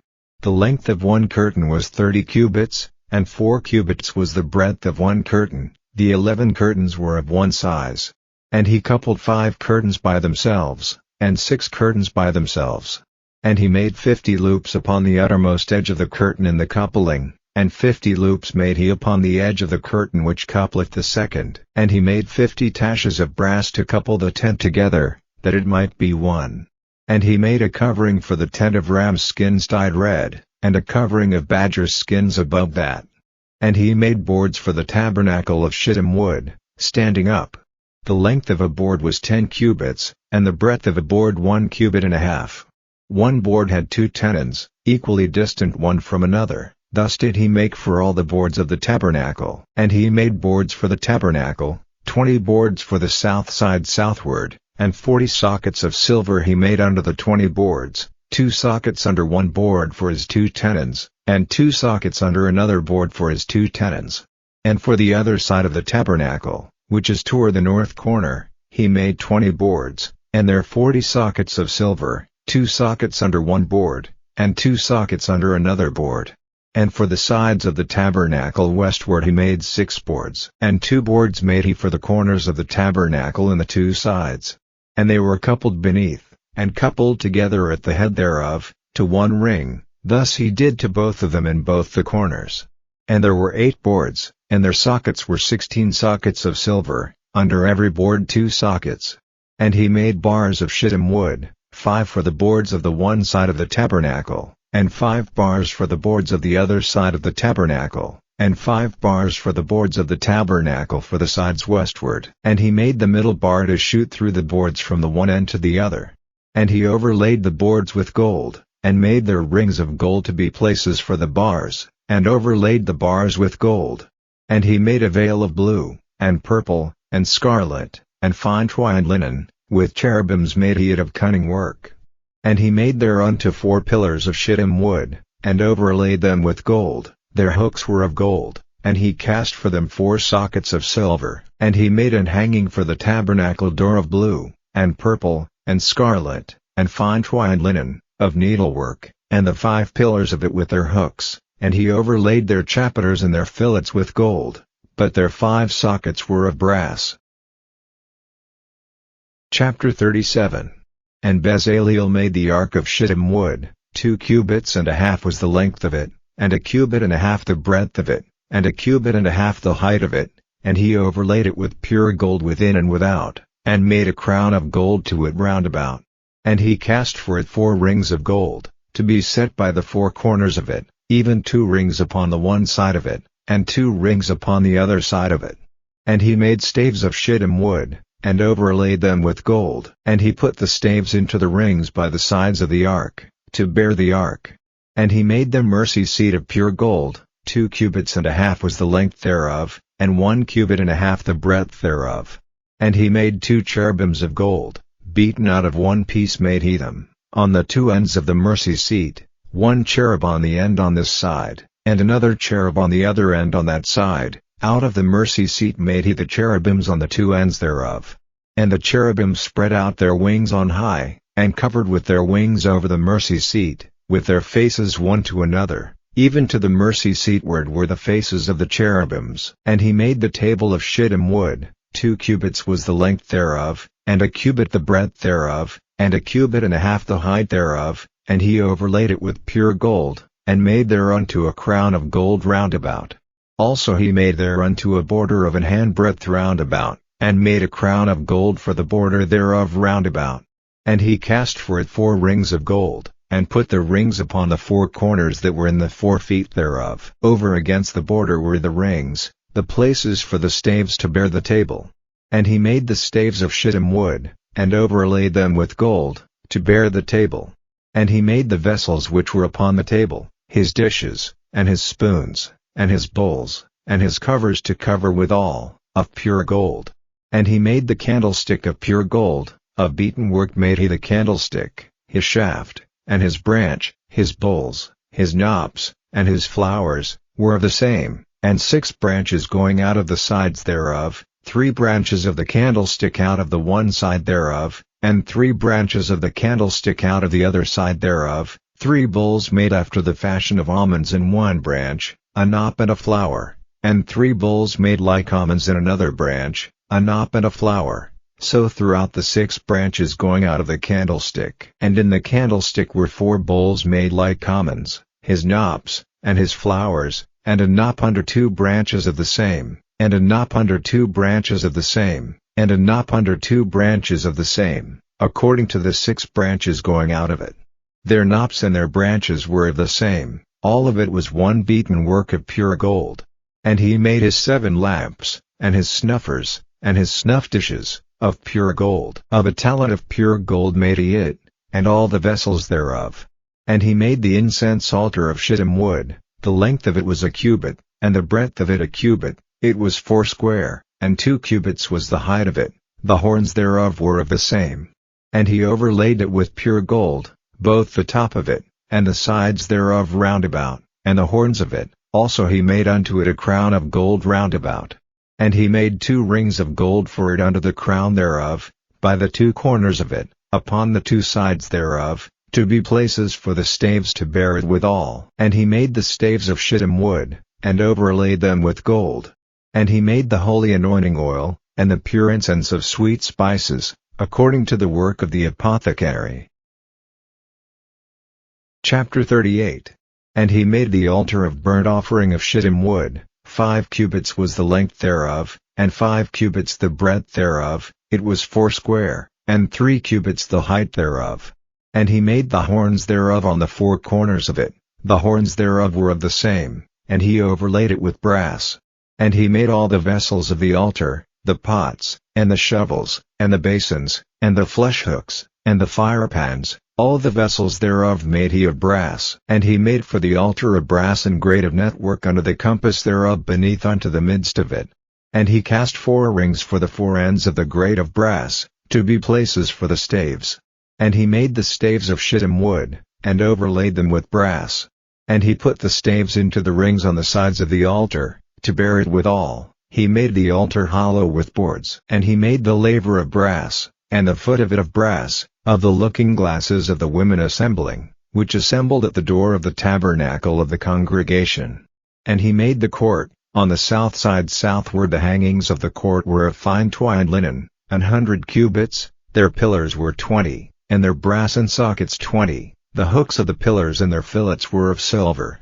And for the north side the hangings were 100 cubits, their pillars were 20, and their sockets of brass 20, the hooks of the pillars and their fillets of silver. And for the west side were hangings of 50 cubits, their pillars 10, and their sockets 10, the hooks of the pillars and their fillets of silver. And for the east side eastward 50 cubits. The hangings of the one side of the gate were 15 cubits, their pillars 3, and their sockets 3.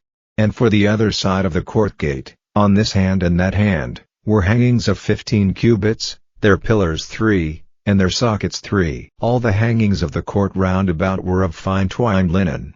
And the sockets for the pillars were of brass, the hooks of the pillars and their fillets of silver, and the overlaying of their chapiters of silver, and all the pillars of the court were filleted with silver. And the hanging for the gate of the court was needlework, of blue, and purple, and scarlet, and fine twined linen, and 20 cubits was the length, and the height and the breadth was 5 cubits, answerable to the hangings of the court. And their pillars were 4, and their sockets of brass 4, their hooks of silver, and the overlaying of their chapiters and their fillets of silver. And all the pins of the tabernacle, and of the court round about, were of brass. This is the sum of the tabernacle, even of the tabernacle of testimony, as it was counted, according to the commandment of Moses, for the service of the Levites, by the hand of Itamar, son to Aaron the priest. And Bezaleel the son of Uri, the son of Hur, of the tribe of Judah, made all that the Lord commanded Moses. And with him was Aholiab, son of Ahisamach, of the tribe of Dan, an engraver, and a cunning workman, and an embroiderer in blue, and in purple, and in scarlet, and fine linen. All the gold that was occupied for the work and all the work of the holy place, even the gold of the offering, was 29 talents, and 730 shekels, after the shekel of the sanctuary. And the silver of them that were numbered of the congregation was 100 talents, and 1,703 score and 15 shekels, after the shekel of the sanctuary, a bekah for every man, that is, half a shekel, after the shekel of the sanctuary, for every one that went to be numbered, from 20 years old and upward, for 600,000 and 3,550 men. And of the 100 talents of silver were cast the sockets of the sanctuary, and the sockets of the veil, 100 sockets of the 100 talents, a talent for a socket. And of the 1,770 and 5 shekels he made hooks for the pillars, and overlaid their chapiters, and filleted them. And the brass of the offering was 70 talents, and 2,400 shekels. And therewith he made the sockets to the door of the tabernacle of the congregation, and the brassen altar, and the brassen grate for it, and all the vessels of the altar, and the sockets of the court round about, and the sockets of the court gate, and all the pins of the tabernacle, and all the pins of the court round about.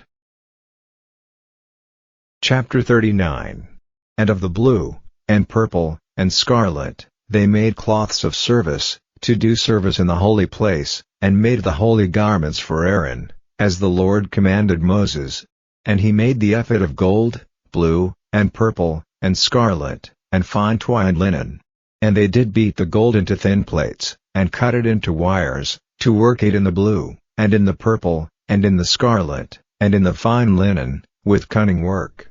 They made shoulder pieces for it, to couple it together, by the two edges was it coupled together. And the curious girdle of his ephod, that was upon it, was of the same, according to the work thereof, of gold, blue, and purple, and scarlet, and fine twined linen, as the Lord commanded Moses.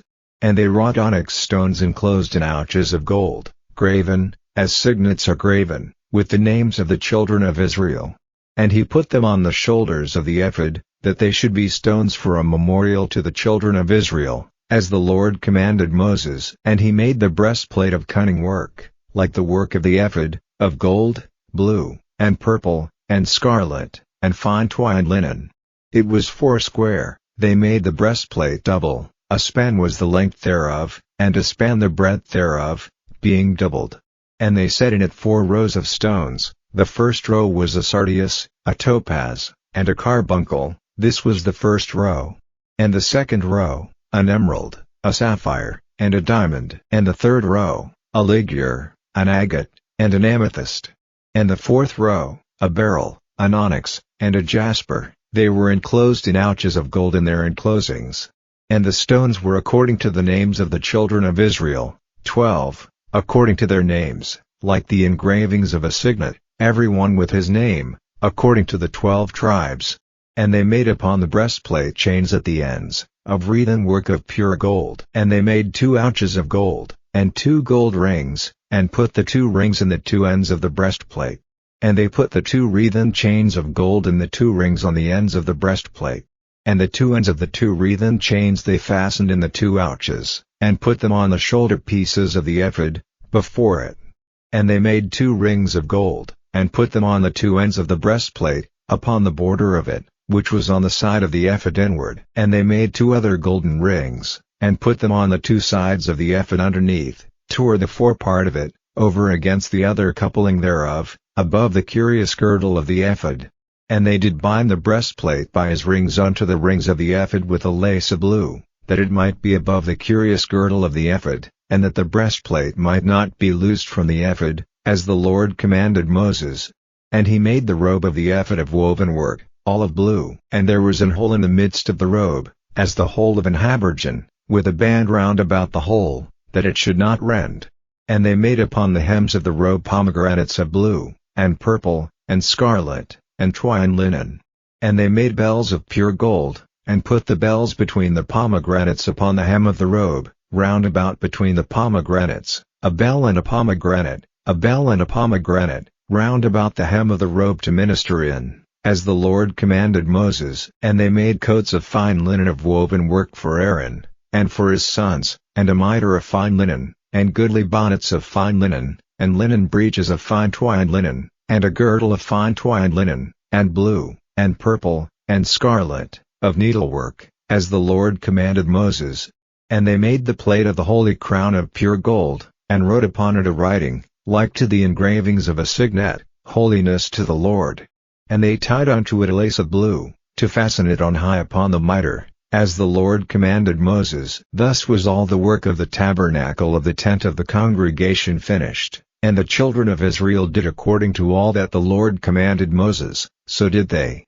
And they brought the tabernacle unto Moses, the tent, and all his furniture, his taches, his boards, his bars, and his pillars, and his sockets, and the covering of ram's skins dyed red, and the covering of badger skins, and the veil of the covering, the ark of the testimony, and the staves thereof, and the mercy seat, the table, and all the vessels thereof, and the showbread, the pure candlestick, with the lamps thereof, even with the lamps to be set in order, and all the vessels thereof, and the oil for light, and the golden altar, and the anointing oil, and the sweet incense, and the hanging for the tabernacle door, the brassen altar, and his grate of brass, his staves, and all his vessels, the laver in his foot, the hangings of the court, his pillars, and his sockets, and the hanging for the court gate, his cords, and his pins, and all the vessels of the service of the tabernacle, for the tent of the congregation, the cloths of service to do service in the holy place,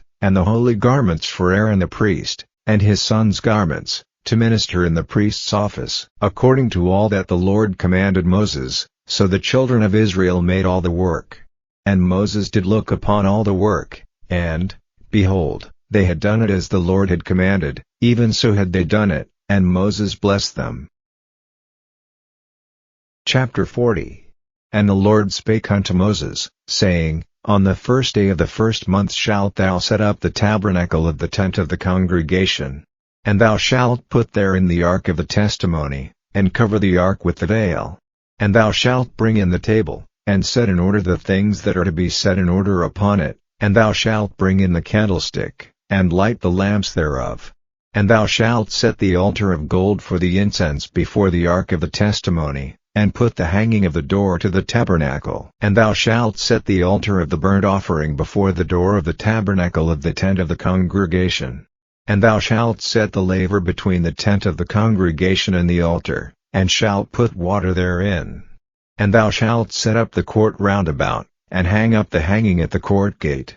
And thou shalt take the anointing oil, and anoint the tabernacle, and all that is therein, and shalt hallow it, and all the vessels thereof, and it shall be holy. And thou shalt anoint the altar of the burnt offering, and all his vessels, and sanctify the altar, and it shall be an altar most holy. And thou shalt anoint the laver in his foot, and sanctify it. And thou shalt bring Aaron and his sons unto the door of the tabernacle of the congregation, and wash them with water. And thou shalt put upon Aaron the holy garments, and anoint him, and sanctify him, that he may minister unto me in the priest's office. And thou shalt bring his sons, and clothe them with coats, and thou shalt anoint them, as thou didst anoint their father, that they may minister unto me in the priest's office, for their anointing shall surely be an everlasting priesthood throughout their generations. Thus did Moses, according to all that the Lord commanded him, so did he. And it came to pass in the first month in the second year, on the first day of the month, that the tabernacle was reared up. And Moses reared up the tabernacle, and fastened his sockets, and set up the boards thereof, and put in the bars thereof, and reared up his pillars. And he spread abroad the tent over the tabernacle, and put the covering of the tent above upon it, as the Lord commanded Moses. And he took and put the testimony into the ark, and set the staves on the ark, and put the mercy seat above upon the ark. And he brought the ark into the tabernacle, and set up the veil of the covering, and covered the ark of the testimony, as the Lord commanded Moses. And he put the table in the tent of the congregation, upon the side of the tabernacle northward, without the veil. And he set the bread in order upon it before the Lord, as the Lord had commanded Moses. And he put the candlestick in the tent of the congregation, over against the table, on the side of the tabernacle southward. And he lighted the lamps before the Lord, as the Lord commanded Moses. And he put the golden altar in the tent of the congregation before the veil, and he burnt sweet incense thereon, as the Lord commanded Moses. And he set up the hanging at the door of the tabernacle. And he put the altar of burnt offering by the door of the tabernacle of the tent of the congregation, and offered upon it the burnt offering and the meat offering, as the Lord commanded Moses. And he set the laver between the tent of the congregation and the altar, and put water there, to wash withal. And Moses and Aaron and his sons washed their hands and their feet thereat, when they went into the tent of the congregation, and when they came near unto the altar, they washed, as the Lord commanded Moses. And he reared up the court round about the tabernacle and the altar, and set up the hanging of the court gate. So Moses finished the work. Then a cloud covered the tent of the congregation, and the glory of the Lord filled the tabernacle. And Moses was not able to enter into the tent of the congregation, because the cloud abode thereon, and the glory of the Lord filled the tabernacle. And when the cloud was taken up from over the tabernacle, the children of Israel went onward in all their journeys. But if the cloud were not taken up, then they journeyed not till the day that it was taken up. For the cloud of the Lord was upon the tabernacle by day, and fire was on it by night, in the sight of all the house of Israel, throughout all their journeys.